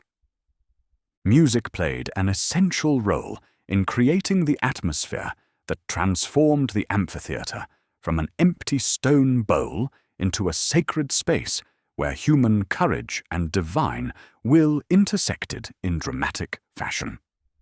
Trumpeters and drummers provided fanfares that announced the beginning of events and accompanied the processions that brought participants into the arena, while the music also served practical functions in coordinating the complex logistics of the day's program.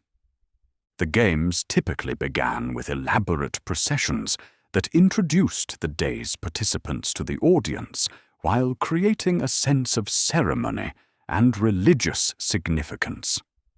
Gladiators would march around the arena in formation, their polished armor gleaming in the afternoon sun, while they saluted the sponsors of the games and acknowledged the crowd whose cheers would soon mark their triumphs or defeats.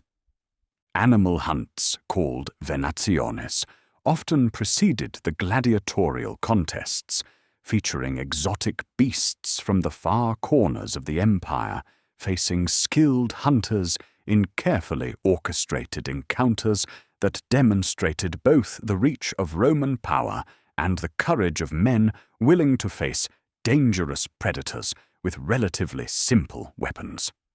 Bears from the forests of Germany, lions from the deserts of Africa, and other wild animals provided opponents that tested human skill and bravery in primal contests that connected spectators to the fundamental struggle between civilization and wild nature.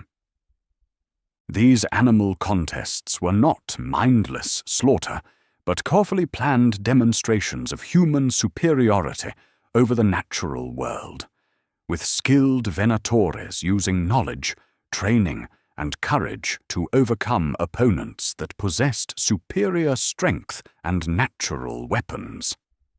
The religious significance of these events connected them to ancient traditions of sacrifice and to the Roman belief that courage in the face of mortal danger was a virtue that pleased the gods and strengthened the community. The gladiatorial combats themselves unfolded with the measured pace of ritual drama, each bout beginning with the formal presentation of weapons for inspection and the traditional salute that acknowledged both the sponsors of the games and the possibility of death that gave meaning to the courage being displayed. The actual fighting combined genuine athletic skill with theatrical elements that heightened drama while ensuring that the contest would provide satisfying entertainment regardless of its outcome. Referees, armed with long staffs and wearing distinctive clothing, supervised each contest to ensure that it followed established rules and provided fair tests of skill and courage. These officials could stop fights to allow wounded gladiators to receive medical attention, could declare victories based on demonstrations of clear superiority, and could even override crowd sentiment if they judged that a defeated fighter had shown sufficient courage to deserve mercy. The crowd's participation in these events went far beyond passive observation, as spectators became active participants in determining outcomes through their cheers, boos, and gestures that influenced both the fighters and the officials supervising the contests. This democratic element transformed the amphitheater into a space where ordinary citizens could participate directly in decisions of life and death, creating a sense of shared responsibility and collective will.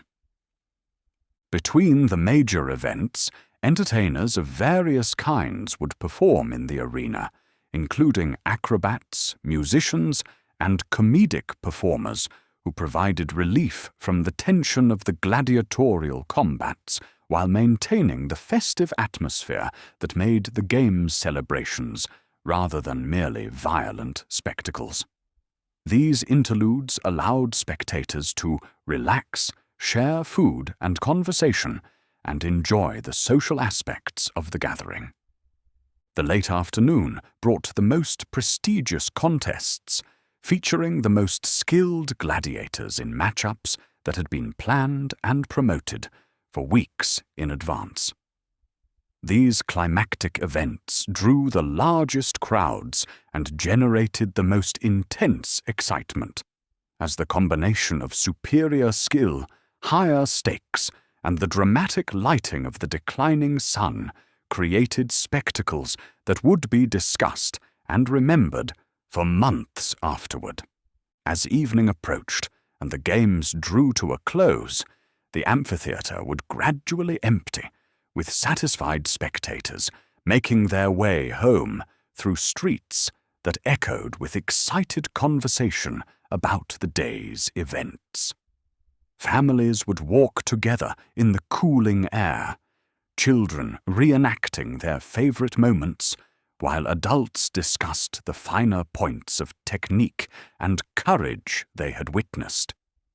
The gladiators who had survived the day's contests would return to their quarters for medical attention, rest, and preparation for future appearances, while those who had fallen would be honored according to traditions that recognized their courage even in defeat. The arena itself would be cleaned and prepared for the next scheduled events, its sand raked smooth and its barriers repaired as needed. Festival days brought special celebrations that combined gladiatorial contests with religious observances, theatrical performances, and musical presentations that transformed the amphitheater into the center of community-wide festivities that could last for days. These occasions demonstrated the integration of entertainment with spiritual and social purposes that characterized Roman public life at its best. The amphitheater thus served as more than a venue for violent entertainment. It was a sacred space where the community gathered to witness displays of human courage, to participate in religious observances, and to celebrate the values and beliefs that bound them together as citizens of the greatest civilization the world had yet produced. The mountain that watched over these proceedings seemed to approve of the courage and skill being displayed in its shadow, adding its silent blessing to events that honored both human achievement and divine will.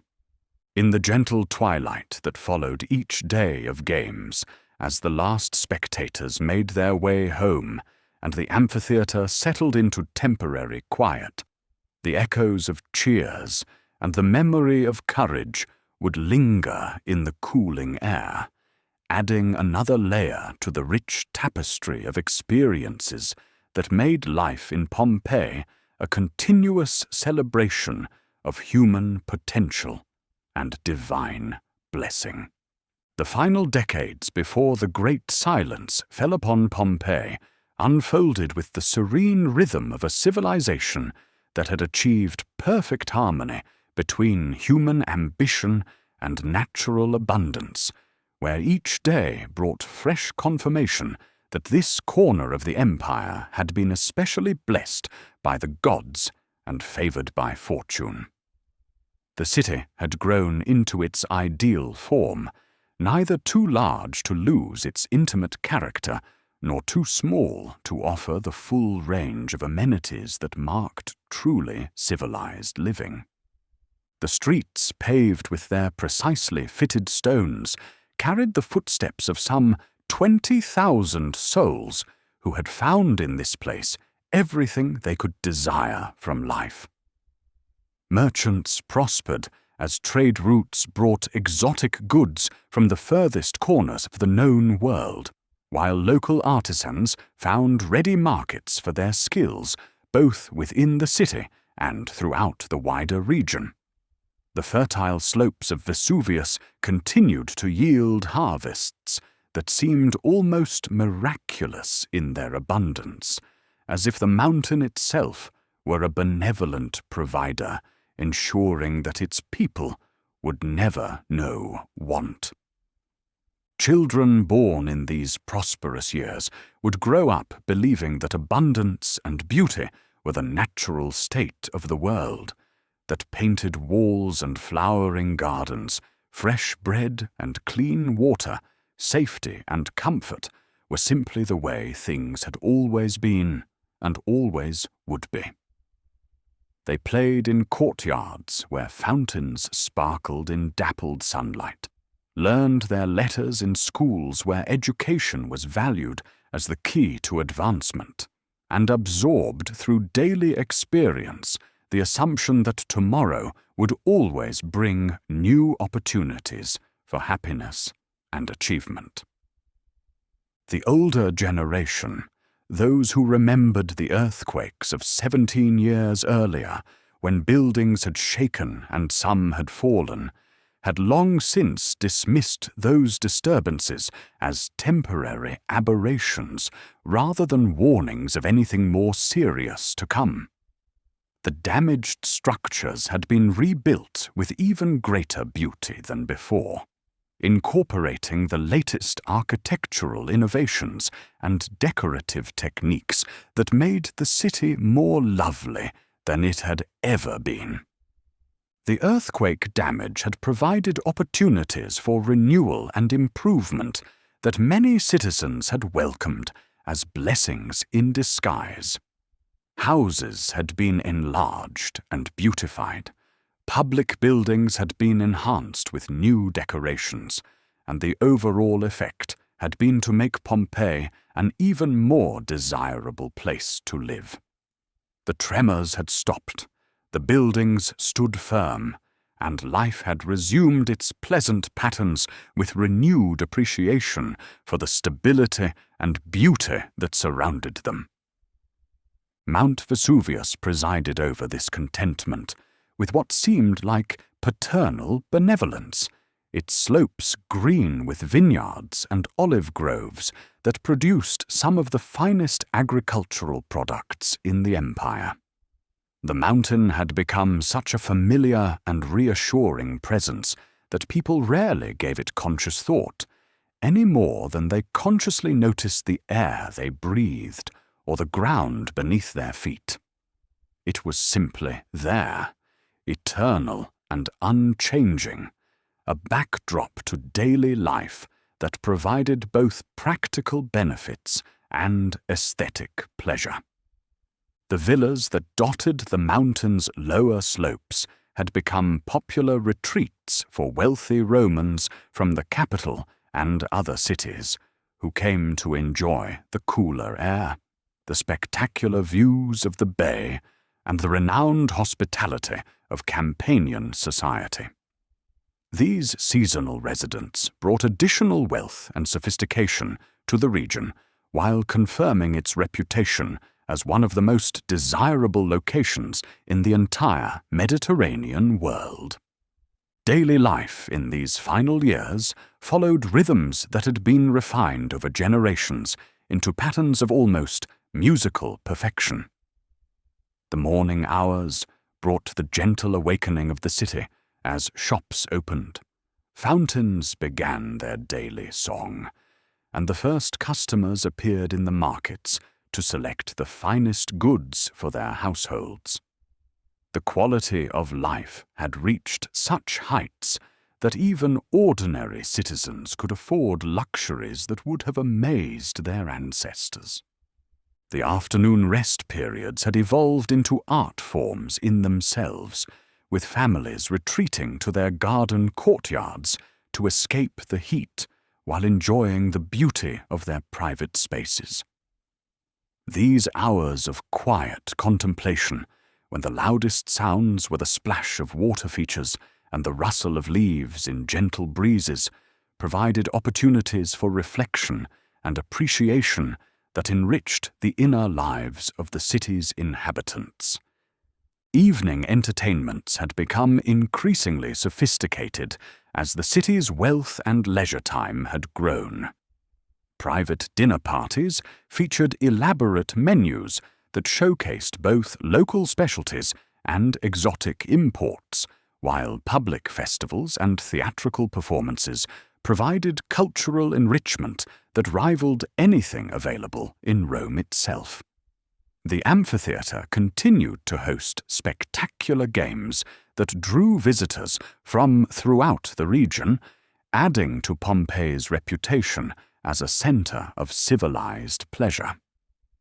The artistic life of the city flourished as never before, with workshops producing paintings, sculptures, and decorative objects that were prized throughout the empire. Local artists had developed distinctive styles that combined traditional Roman techniques with regional influences, creating works that were unmistakably Pompeian in their character and appeal. These artistic achievements added to the city's cultural prestige while providing its citizens with daily encounters with beauty that elevated ordinary experience into something approaching the divine. Religious observances had become more elaborate and meaningful as prosperity allowed for greater investment in temples, festivals, and ceremonial objects. The gods were honored with increasing magnificence, while private devotions in household shrines had become more personal and heartfelt as families expressed their gratitude for the blessings that surrounded them on every side. The social fabric of the city had strengthened as prosperity reduced the anxieties and conflicts that might otherwise have divided the community. Relationships between different social classes remained hierarchical, but were marked by mutual respect and shared pride in their common home. Slaves could realistically hope for eventual freedom and advancement, while free citizens enjoyed opportunities for prosperity and happiness that seemed limitless. Trade networks had expanded to bring Pompeii into contact with every corner of the known world, making the city a cosmopolitan center where different cultures met and mingled in peaceful commerce. Egyptian artifacts, Spanish metals, Gallic textiles, and Asian spices created a material culture of extraordinary richness and variety that reflected the global reach of Roman civilization at its height. The infrastructure of the city had reached a state of near perfection, with water systems that provided abundant clean water for both practical and aesthetic purposes, waste management that maintained public health and cleanliness, and transportation networks that connected every neighborhood to the wider world beyond the city gates. These practical achievements created a foundation for daily life that allowed citizens to focus on higher pursuits and refined pleasures. Educational opportunities had expanded to include not only traditional Roman subjects like rhetoric and law, but also Greek philosophy, mathematics, and natural science that provided intellectual stimulation for those inclined toward scholarly pursuits. Libraries and study groups flourished as literacy and learning came to be valued, not only for their practical benefits, but for the personal satisfaction they provided. The natural environment around Pompeii had never seemed more beautiful or more benevolent, with gardens that bloomed in continuous succession throughout the year, and agricultural lands that produced harvests of remarkable quality and abundance. The Mediterranean climate provided gentle winters and pleasant summers, while sea breezes moderated temperature extremes and filled the air with the refreshing scent of salt and flowers. Medical knowledge and practice had advanced to provide effective treatments for common ailments, while maintaining general standards of health that allowed most citizens to enjoy active lives well into old age. The combination of good nutrition, regular bathing, moderate exercise, and reasonable working conditions had created a population that was both physically robust and emotionally content. The legal system functioned with fairness and efficiency that provided security for both persons and property, while offering avenues for peaceful resolution of disputes that might otherwise have led to conflict. Justice was administered with attention to both law and equity, creating social conditions that encouraged trust and cooperation among citizens. As the final summer of the Old World reached its peak in early August of the year 79, Pompeii basked in what seemed like the eternal sunshine of divine favor. The city had achieved everything its founders could have dreamed and more, becoming a place where human civilization had reached one of its highest expressions of beauty, prosperity, and contentment. The mountain watched over this perfection with what appeared to be infinite patience and benevolence, its familiar outline etched against the sky like a protective presence that had always been there and would always remain. No one could have imagined that this eternal guardian was preparing to transform itself from protector to destroyer, that the source of so much blessing was about to become the agent of preservation through catastrophe.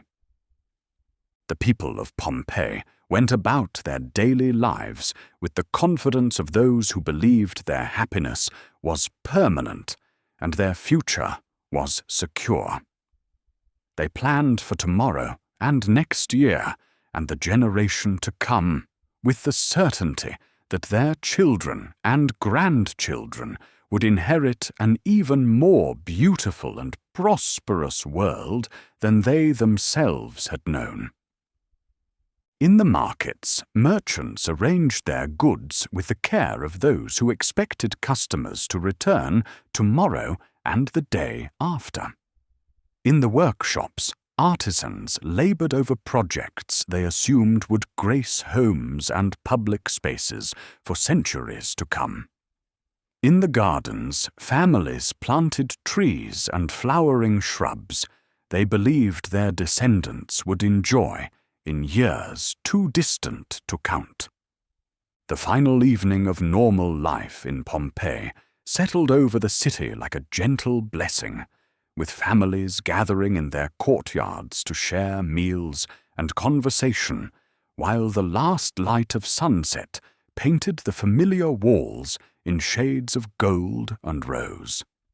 Children fell asleep to the sound of fountains playing their eternal music, while adults made plans for the following day with the unconscious assumption that the world would continue as it always had. Mount Vesuvius stood silhouetted against the star-filled sky, its peaceful outline unchanged from countless previous nights, giving no hint of the transformation that was already beginning deep within its hidden depths. The city slept in perfect tranquility, its 20,000 dreams flowing gently toward morning, like streams toward the sea. all of them confident in awakening to another day of beauty, abundance, and endless possibility. The morning of August 24th dawned with the crystalline clarity that often marks the Mediterranean summer, when the air seems purified by gentle night breezes, and the light takes on a quality so pure it appears to emanate from within objects rather than falling upon them from above. The people of Pompeii awakened to what promised to be another perfect day in their earthly paradise, with nothing to distinguish this particular sunrise from the thousands that had preceded it, or suggest that it would be the last many of them would ever see.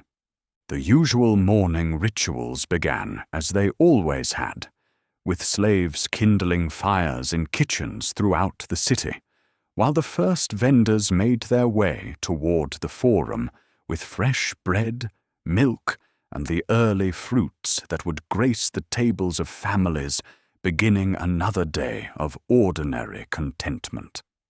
The sound of shutters opening and the splash of water being poured for washing mixed with the calls of early merchants and the distant lowing of cattle being driven to market.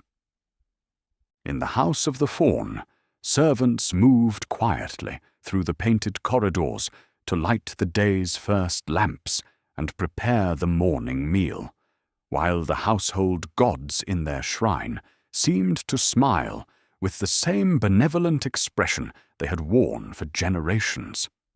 The bronze faun in the atrium continued his eternal dance, frozen in a moment of joy that reflected the happiness of all who dwelt within these walls.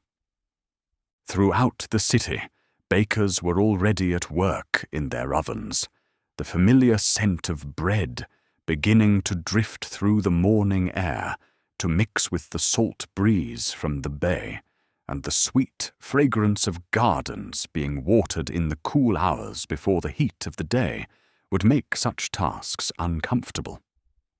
The rhythms of daily life unfolded with the precision of a well-rehearsed dance, each participant knowing their role and timing perfectly. Mount Vesuvius stood against the morning sky with the same majestic tranquility it had displayed for centuries, its slopes catching the early light and beginning to warm under the sun's gentle touch. Farmers in the villas scattered across its flanks were already moving through their vineyards and olive groves, tending to crops that promised another abundant harvest from soil that seemed blessed by the gods themselves. The first hint that this day might be different from all others came not with any dramatic announcement, but with a subtle change in the mountain's appearance, so gradual and gentle that most observers dismissed it as morning mist, or perhaps clouds gathering around the peak, as they sometimes did when weather patterns shifted over the bay. A thin wisp of vapor, no more alarming than steam rising from a heated bath, began to drift upward from the mountain's summit. In the forum, early shoppers examined goods with the leisurely care of people who had all the time in the world, while merchants arranged their displays with the confidence of those who expected their businesses to flourish for decades to come. Children played in the shadows of the porticos, while their mothers conducted the daily commerce that kept households supplied with everything needed for comfortable living. The morning progressed with what seemed like perfect normalcy, though a few observant citizens noticed that the birds that usually sang from the trees in private gardens had fallen strangely silent, and that dogs and horses showed signs of unease that their owners attributed to the heat beginning to build as the sun climbed higher in the cloudless sky. These minor anomalies were easily dismissed as meaningless variations in the natural patterns that surrounded daily life. As the sun reached its highest point, the thin stream of vapor rising from Vesuvius had grown somewhat thicker, though it still appeared no more threatening than the steam that rose from the city's public baths. The people of Pompeii, accustomed to minor volcanic activity that had never caused serious problems, continued their daily routines with the assumption that this too would pass without affecting their lives in any significant way. The afternoon rest period began as usual, with families retreating to the cool shadows of their courtyards to escape the heat, while enjoying the midday meal in the company of fountains that played their eternal music. Conversations drifted lazily through the warm air, touching on plans for the evening, business that needed attention, and the small pleasures that made life in this blessed city so continuously satisfying. It was during these quiet hours that the character of the mountain's exhalation began to change, the gentle wisp of vapor gradually thickening into something more substantial, though still not alarming enough to interrupt the peaceful rhythms of siesta time. The cloud growing above Vesuvius took on a distinctive shape, rising straight up from the peak before spreading outward like the branches of an enormous pine tree etched against the blue sky. Some citizens emerged from their afternoon rest to observe this unusual formation with curiosity rather than alarm, discussing among themselves whether they had ever seen anything quite like it before. The general consensus was that while the cloud was certainly remarkable in its size and distinctive shape, it posed no immediate threat to the city below, and would probably dissipate as evening brought cooler temperatures and changing wind patterns. The late afternoon brought a gradual shift in the mountain's behavior that began to attract more serious attention from those citizens with sufficient education to understand what they were witnessing. The cloud above Vesuvius continued to grow larger and more dense, while the color of its lower portions began to darken from white to gray, suggesting that something more significant than simple steam was being expelled from the mountain's depths. As evening approached, bringing the time when families would normally gather for the day's main meal and social activities, the cloud above the mountain had grown into a towering column that reached so high it seemed to touch the ceiling of the sky itself. The upper portions spread outward in all directions, casting a shadow that began to block the late afternoon sun and create a twilight effect that felt unnatural and unsettling. The first fine particles of ash began to fall like snow in the gathering darkness, so light and gentle that they seemed more like a curious natural phenomenon than anything that could pose a serious threat. Children held out their hands to catch the grey flakes, while adults brushed the accumulation from their hair and clothing with more annoyance than concern. But as the hours passed and darkness fell over the city with a completeness that had nothing to do with the natural cycle of day and night, the gentle snowfall of ash began to intensify, covering streets and rooftops with a grey blanket that muffled sound and transformed the familiar landscape into something strange and otherworldly.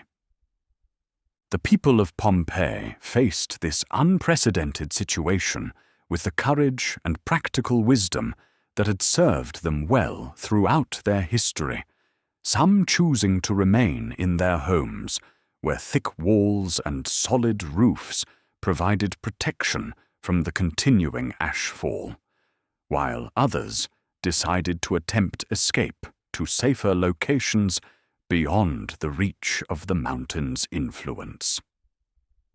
Through the long hours of that extraordinary night, as ash continued to fall with the persistence of a gentle but endless rain, the city gradually settled into an unnatural quiet, broken only by the soft whisper of volcanic debris accumulating on every surface. The familiar sounds of fountains and flowing water became muffled and then silent as the delicate mechanisms that had brought such pleasure to daily life became clogged with the mountain's offering. Those who chose to remain in their homes found themselves in increasingly surreal circumstances as the ashfall continued hour after hour without any sign of diminishing. Roofs began to sag under the accumulating weight, while courtyards that had been sources of light and air became filled with grey powder that eliminated the boundary between earth and sky. In the House of the Faun, as in homes throughout the city, families gathered in their strongest rooms to wait for morning and the return of normal conditions, confident that daylight would bring an end to this unprecedented but surely temporary disruption of their orderly lives. They could not have imagined that they were experiencing the final hours of their world, that the mountain which had blessed them for so many generations was now preserving them for eternity in a way they never could have anticipated. The bronze faun continued his joyful dance in the atrium, even as ash began to drift around his feet, his expression of eternal happiness unchanged by the transformation occurring around him. The painted walls that had brought such beauty to daily life maintained their colors and their illusions of expanded space, even as the real world outside contracted into grey uniformity. As the night deepened and the ashfall continued with relentless gentleness, time itself seemed to slow and stretch, each moment becoming weighted with the significance of their finality, while maintaining the surface appearance of temporary inconvenience. The people of Pompeii could not have known that they were participating in their own preservation, that every breath and every gesture was being recorded for posterity in the volcanic archive that was slowly accumulating around them. The mountain continued its patient work through the dark hours, neither angry nor malevolent, but simply following the ancient laws that governed the deep places of the earth, transforming destruction into preservation and ending into eternal beginning in ways that transcended human understanding of time and permanence. In the profound stillness that followed the mountain's patient work, Pompeii became something entirely new in the history of the world, a city transformed by volcanic ash into a perfect record of human life frozen at a single moment in time. The gentle snow of grey particles that had fallen so persistently through that long night had accomplished what no human effort could have achieved, preserving every detail of daily existence with a fidelity that would have seemed impossible to the people who had lived those final hours. The ash that settled over everything, like a soft grey blanket, had the remarkable property of hardening around whatever it encountered, creating perfect molds of objects, animals, and people caught in their last moments of ordinary activity. Bodies that had been covered by the volcanic debris eventually decomposed, leaving behind hollow spaces that perfectly preserved the shapes and positions of their final instants, creating negative sculptures of extraordinary poignancy and human immediacy. Streets that had rung with the sound of cartwheels and conversation became silent pathways between buildings whose walls still glowed with their painted decorations, though now these artworks opened onto rooms filled with the mountain's gift rather than the activities of daily life. The carefully fitted stones that had carried so many footsteps now lay beneath several feet of ash, their precise joints and careful engineering preserved, but hidden like buried treasure, waiting for future discovery. The fountains that had provided such constant music to the city's daily rhythms stood silent, their delicate mechanisms clogged with volcanic debris, but their carved decorations intact and waiting. Water no longer flowed through the aqueducts and pipes that had been the circulatory system of Pompeian civilization, but the engineering that had made such comfort possible remained perfectly preserved for those who would one day have the knowledge to understand and appreciate its sophistication. In the House of the Faun, the bronze dancer continued his eternal celebration in an atrium now filled with ash instead of light, his joyful expression unchanged by the transformation that had occurred around him. The painted walls that had created such beautiful illusions of expanded space now looked out onto the uniform grey of volcanic preservation rather than the imaginary gardens and distant vistas they had depicted. But their colours remained as vivid as the day they were completed. The mosaics that had decorated floors throughout the city lay safely beneath their protective covering of ash, their thousands of tiny tesserae still arranged in the patterns that had delighted so many eyes and would delight many more in centuries to come.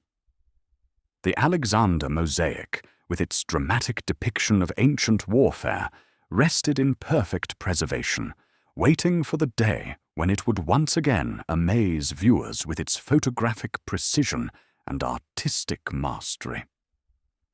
Gardens that had been the pride of their owners became archaeological sites of extraordinary value, as the ash preserved not only the layout of plantings and water features, but also organic materials that would normally have decomposed long ago. Seeds, roots, and even wooden garden furniture were held in suspension, creating opportunities for future scholars to understand Roman horticulture and landscape design with unprecedented accuracy. The workshops where skilled artisans had created objects of beauty and utility became time capsules that preserved not only finished goods, but also tools, raw materials, and works in progress that would provide invaluable insights into ancient techniques and daily practices. Pottery wheels stood ready for the hands that would never return, while kilns contained their final loads of ceramic vessels that would emerge perfect after 17 centuries of patient waiting. Bakeries throughout the city preserved evidence of their final day of operation, with loaves of bread still recognizable in ovens that had been firing when the ash began to fall. These simple objects, transformed by volcanic preservation into priceless artifacts, would one day tell scholars more about Roman diet and baking techniques than volumes of written description could convey.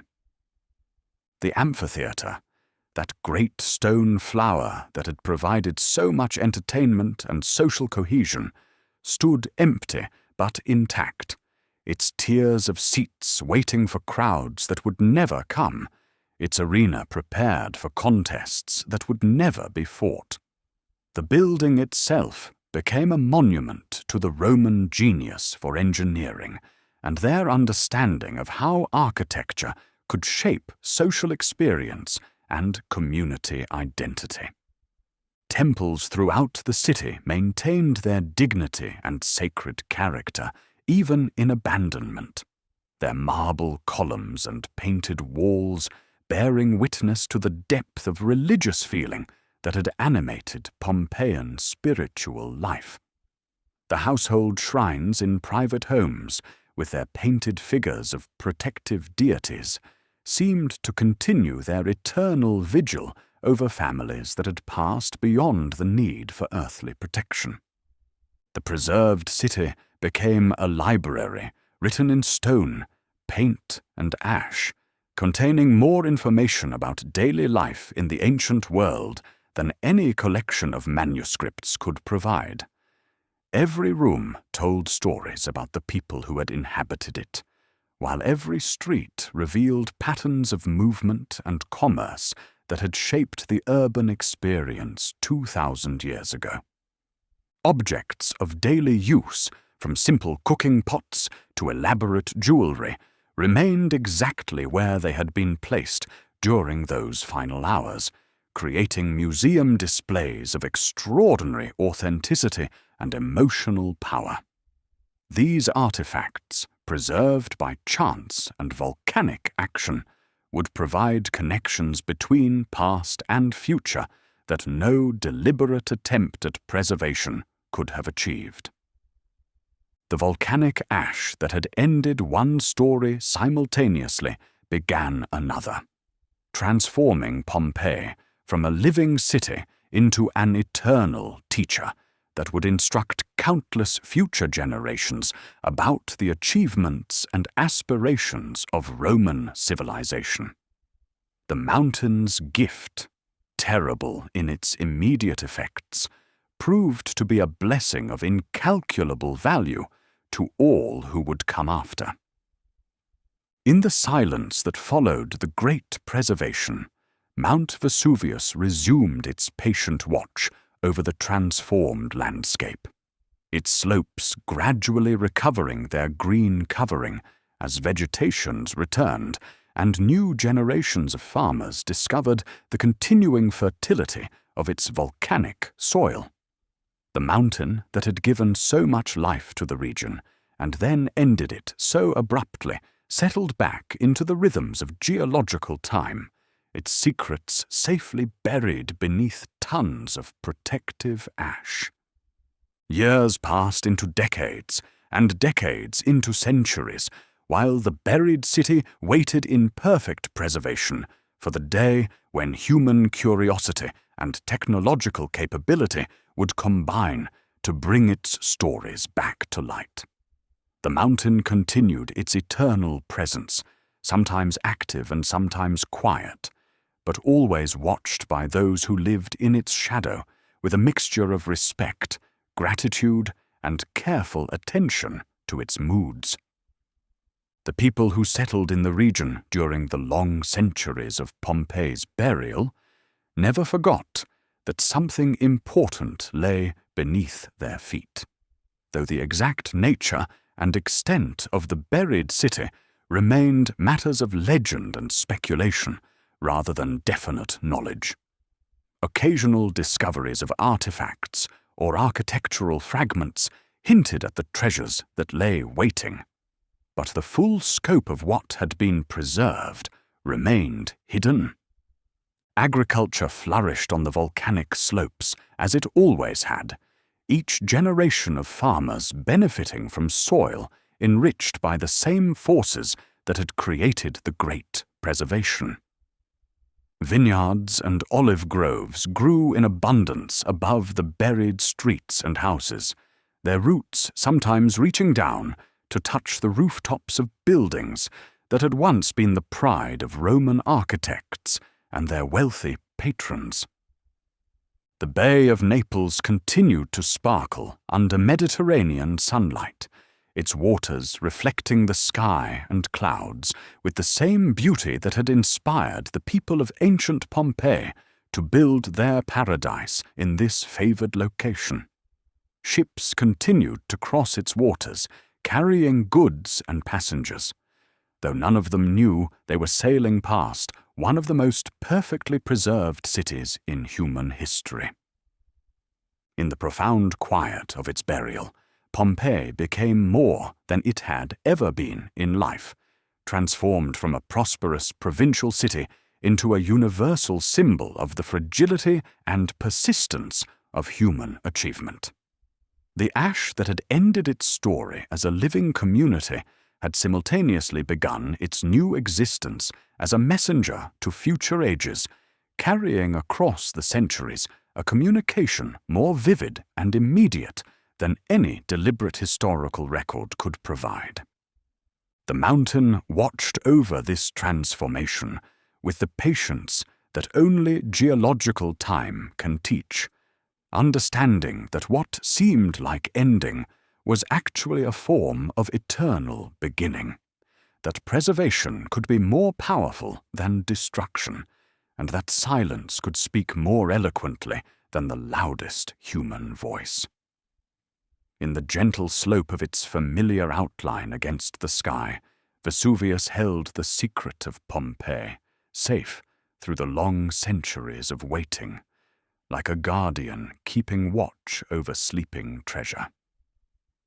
The ash settled deeper with each passing season, creating additional layers of protection while ensuring that when the time for rediscovery came, every detail would emerge as fresh and immediate as if the great preservation had happened yesterday rather than across the span of nearly 2 millennia.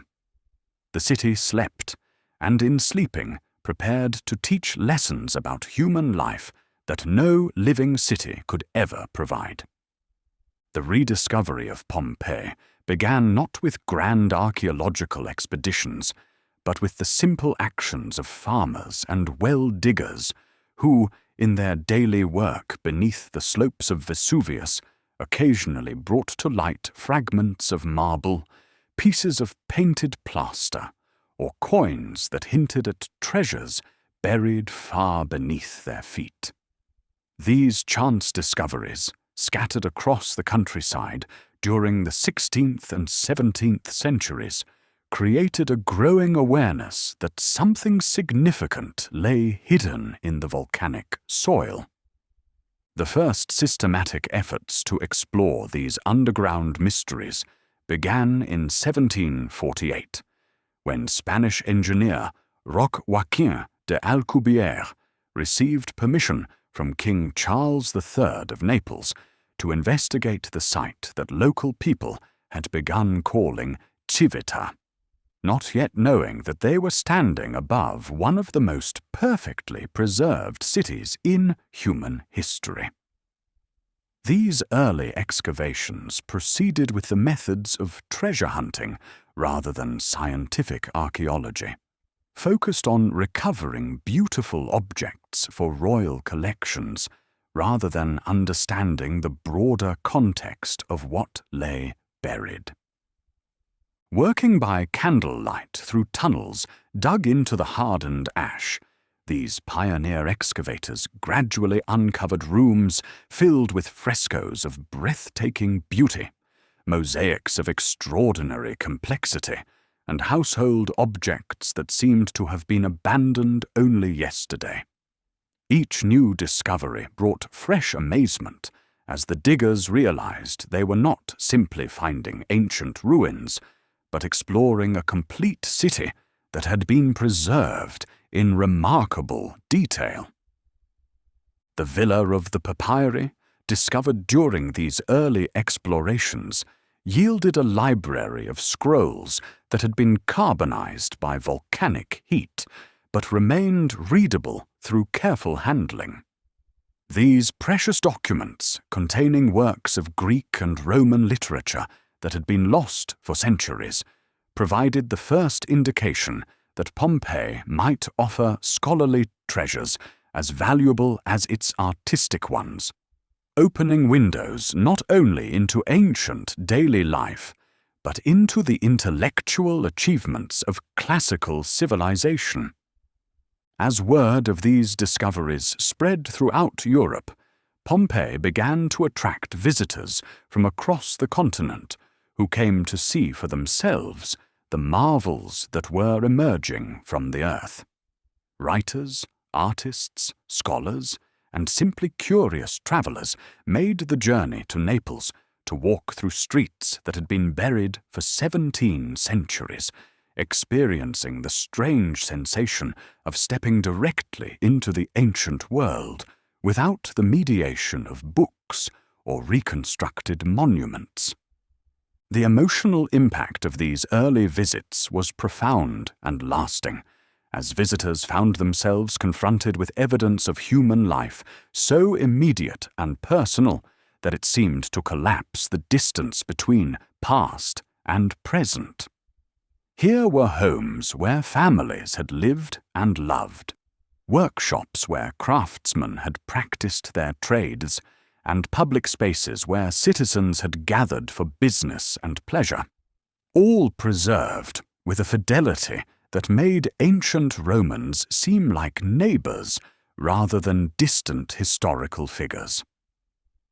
Johann Wolfgang von Goethe, visiting in 1787, wrote that, "Many a calamity has happened in the world, but never one that has caused so much entertainment to posterity as this one," capturing both the tragedy and the gift that Pompeii represented to those who came after.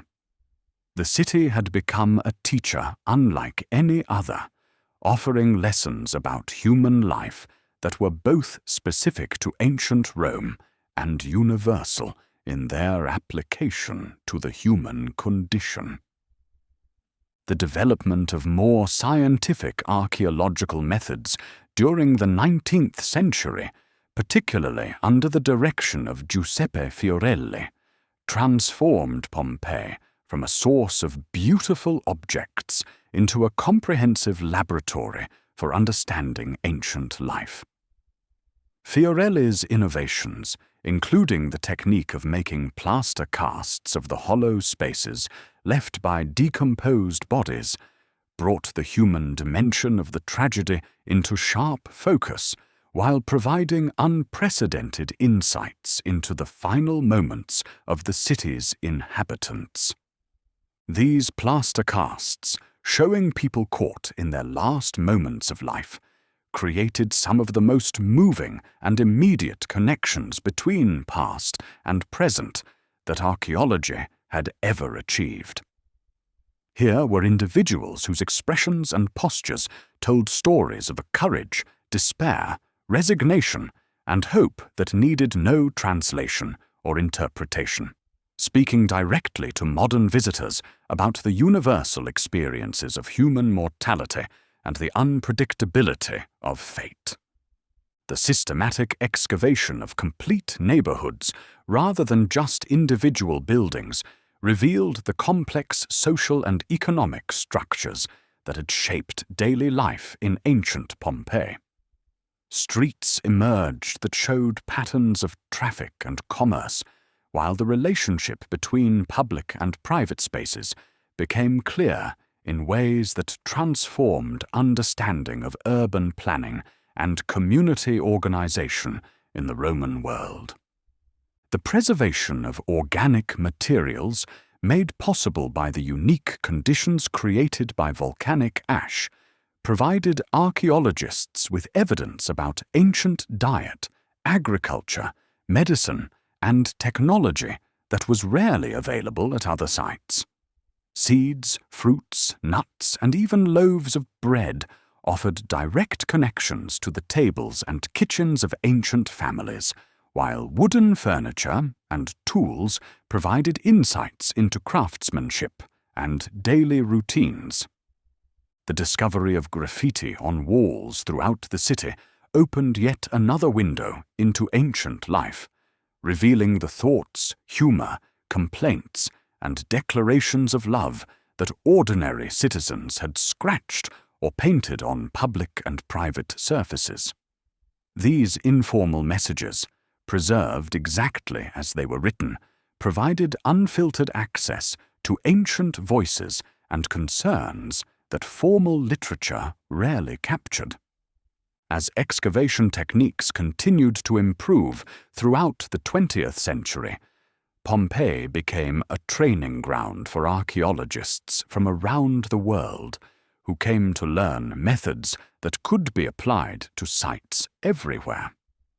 The challenges of preserving frescoes exposed to air and weather after centuries of protection led to innovations in conservation that benefited archaeological projects globally.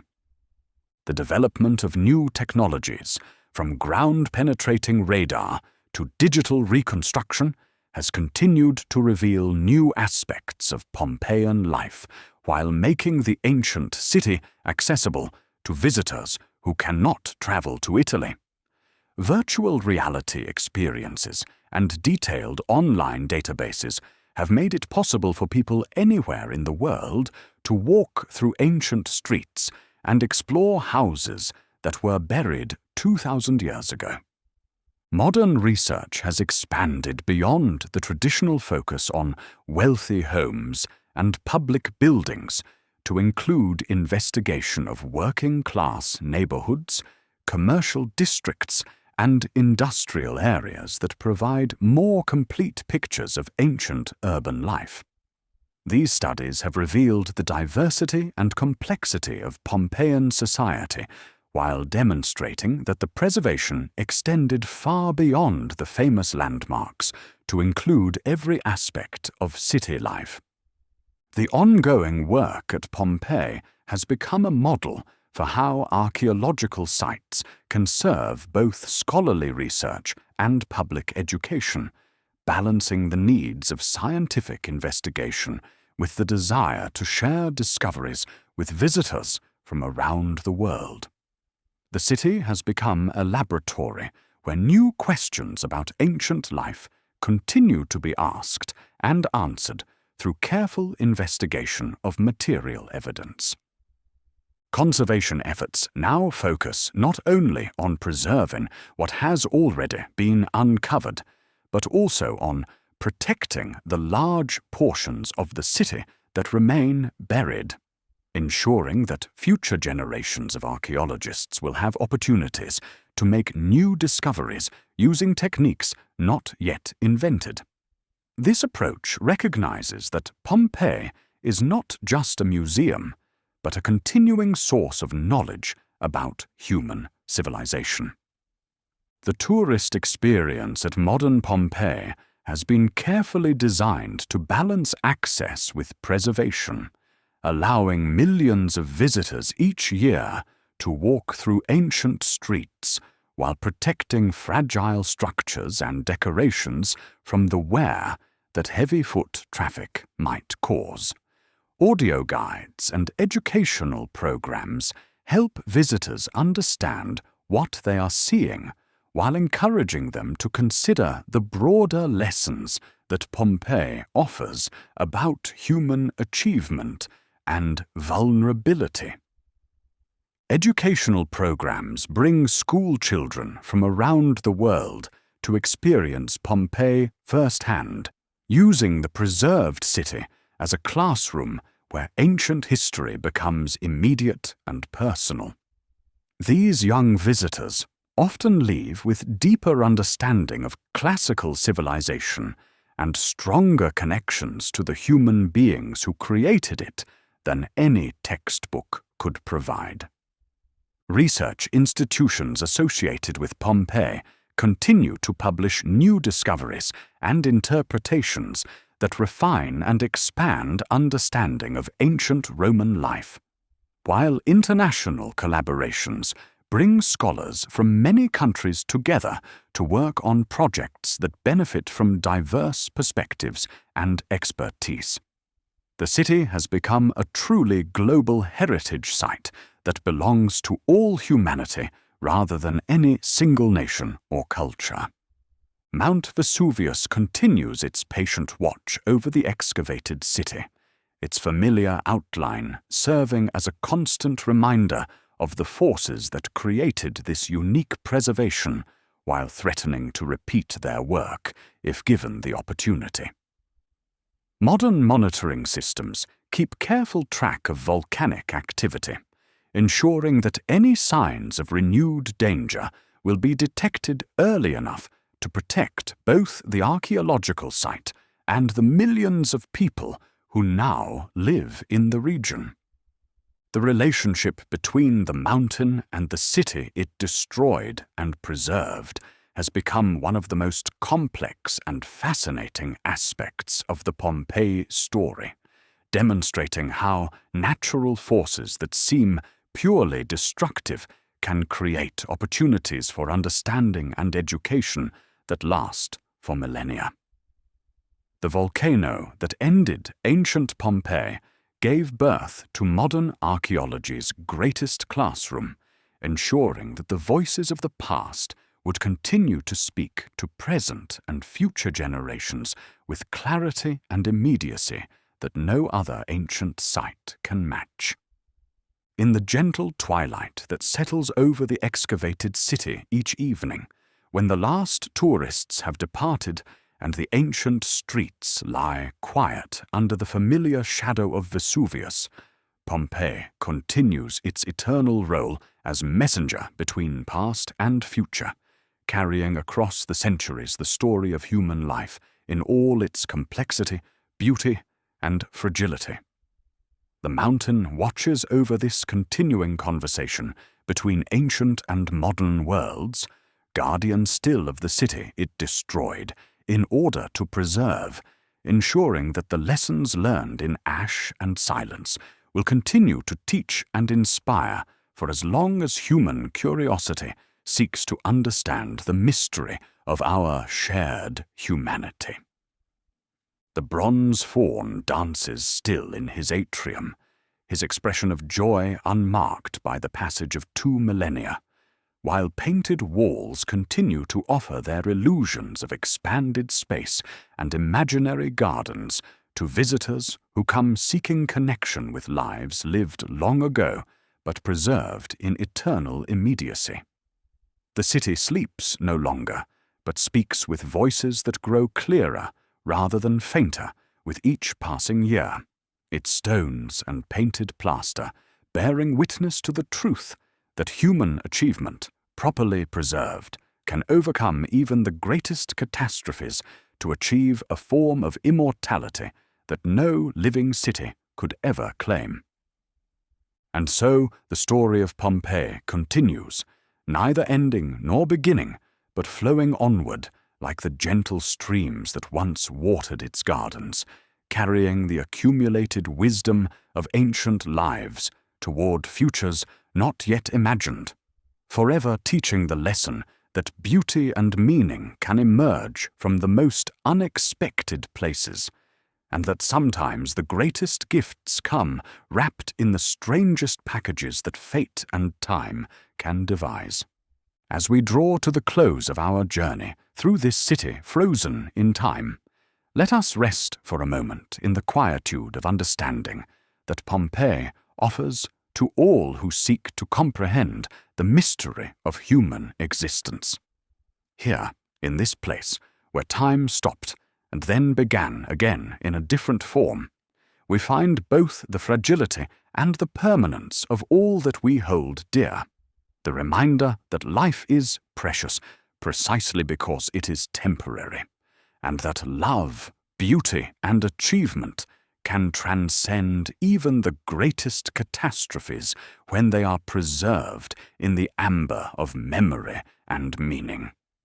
The people of ancient Pompeii could not have known that their ordinary days would become extraordinary lessons, that their simple pleasures would become profound teachings, or that their final moments would speak across millennia to hearts and minds they could never have imagined.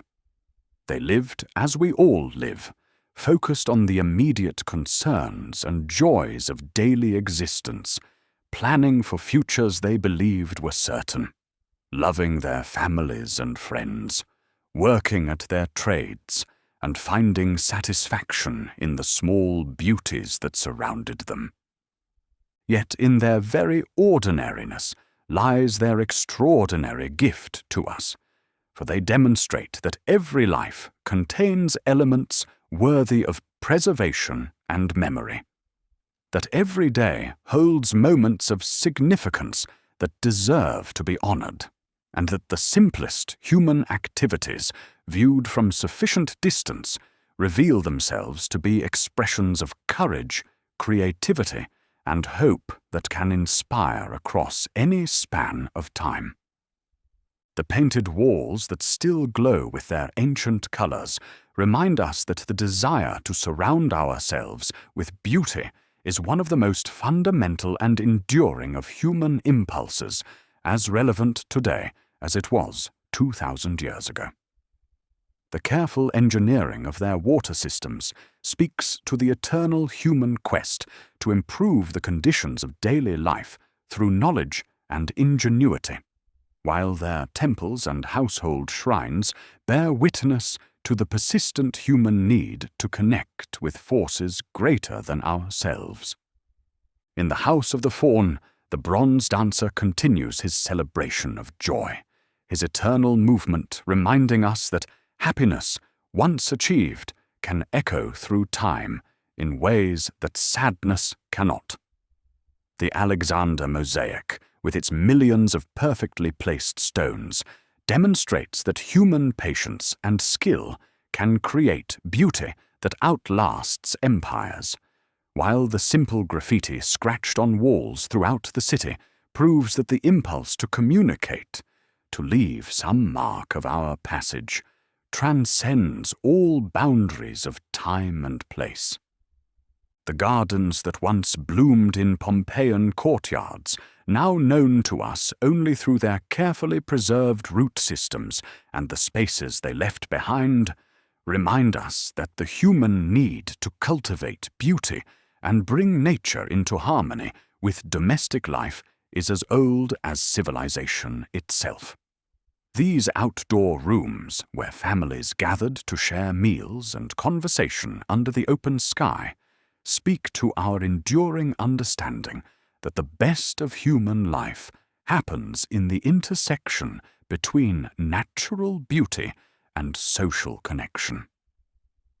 The workshops where skilled artisans created objects of lasting beauty and utility teach us that meaningful work, performed with dedication and pride, becomes a form of worship that honors both the materials we work with and the communities we serve.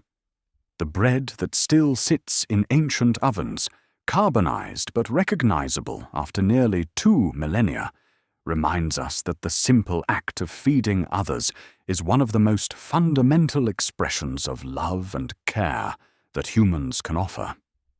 The amphitheater, where thousands once gathered to witness displays of courage and skill, demonstrates our eternal fascination with stories of human achievement in the face of adversity, while the quiet streets that once rang with conversation and laughter remind us that community itself is one of humanity's greatest achievements, more precious than any individual building or artistic masterpiece. Mount Vesuvius, standing sentinel over the excavated city, as it has for countless centuries, embodies the complex relationship between creation and destruction that shapes all existence. The same forces that ended ancient Pompeii created the conditions for its perfect preservation, teaching us that endings can become beginnings, that loss can become legacy, and that sometimes the most devastating events carry within them the seeds of the most remarkable gifts. As evening settles over Pompeii today, as it has settled over the excavated city for more than 2 centuries since its rediscovery began, visitors from around the world make their way slowly through ancient streets, each one carrying away their own understanding of what this remarkable place has to teach. Some come seeking connection with classical civilization, others hunting for artistic inspiration, and still others simply following curiosity about how people lived in ages past. But all who walk these stones leave with something more than they brought, for Pompeii has the unique power to make the past immediate and personal, to transform ancient Romans from distant historical figures into recognizable human beings whose concerns and joys mirror our own. In seeing how they lived, we understand better how we live. In witnessing their achievements, we are inspired to our own. In contemplating their fate, we are reminded of the preciousness of every moment we are given. The tourist coaches that wind down the mountain each evening carry more than passengers. They carry ambassadors who will spread the lessons of Pompeii to communities around the world, sharing stories and images that will inspire others to seek their own connections with this eternal teacher. Children who visited on school trips will remember for the rest of their lives the moment they realized that the ruts in ancient streets were worn by real cart wheels, that the paintings on villa walls were created by artists who mixed their pigments each morning, and that the silence of the buried city speaks more eloquently than any symphony. Scholars continue to study every aspect of Pompeian life, using new technologies to reveal secrets that have waited centuries for the development of appropriate investigative tools. Ground-penetrating radar maps the locations of buildings still buried, while chemical analysis of ancient organic materials reveals details about diet, agriculture, and daily routines that written records never captured. Each new discovery adds another layer to our understanding, while reminding us how much remains to be learned. The conservation laboratories where specialists work to preserve Pompeii's treasures have become centers of innovation, where techniques developed for protecting ancient frescoes and mosaics are applied to heritage sites around the world.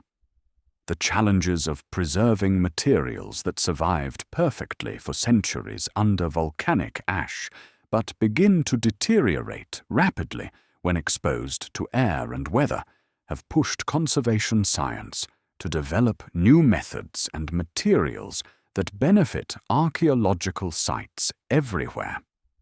International teams of researchers bring diverse perspectives and expertise to ongoing investigations, ensuring that Pompeii's lessons are understood and shared globally rather than remaining the possession of any single nation or institution. This collaborative approach reflects the universal significance of what the buried city has to teach about human civilization and our shared heritage as members of the same species who have always sought to create beauty, meaning, and community wherever we have lived. Educational programs designed for visitors of all ages help ensure that Pompeii's lessons are transmitted clearly and meaningfully to new generations who will carry them forward into futures we cannot yet imagine.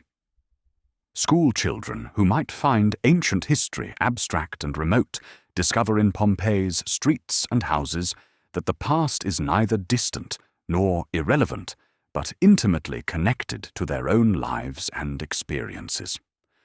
The digital archives and virtual reality experiences that make Pompeii accessible to those who cannot travel to Italy represent new forms of preservation and education that extend the city's teaching reach far beyond its physical boundaries.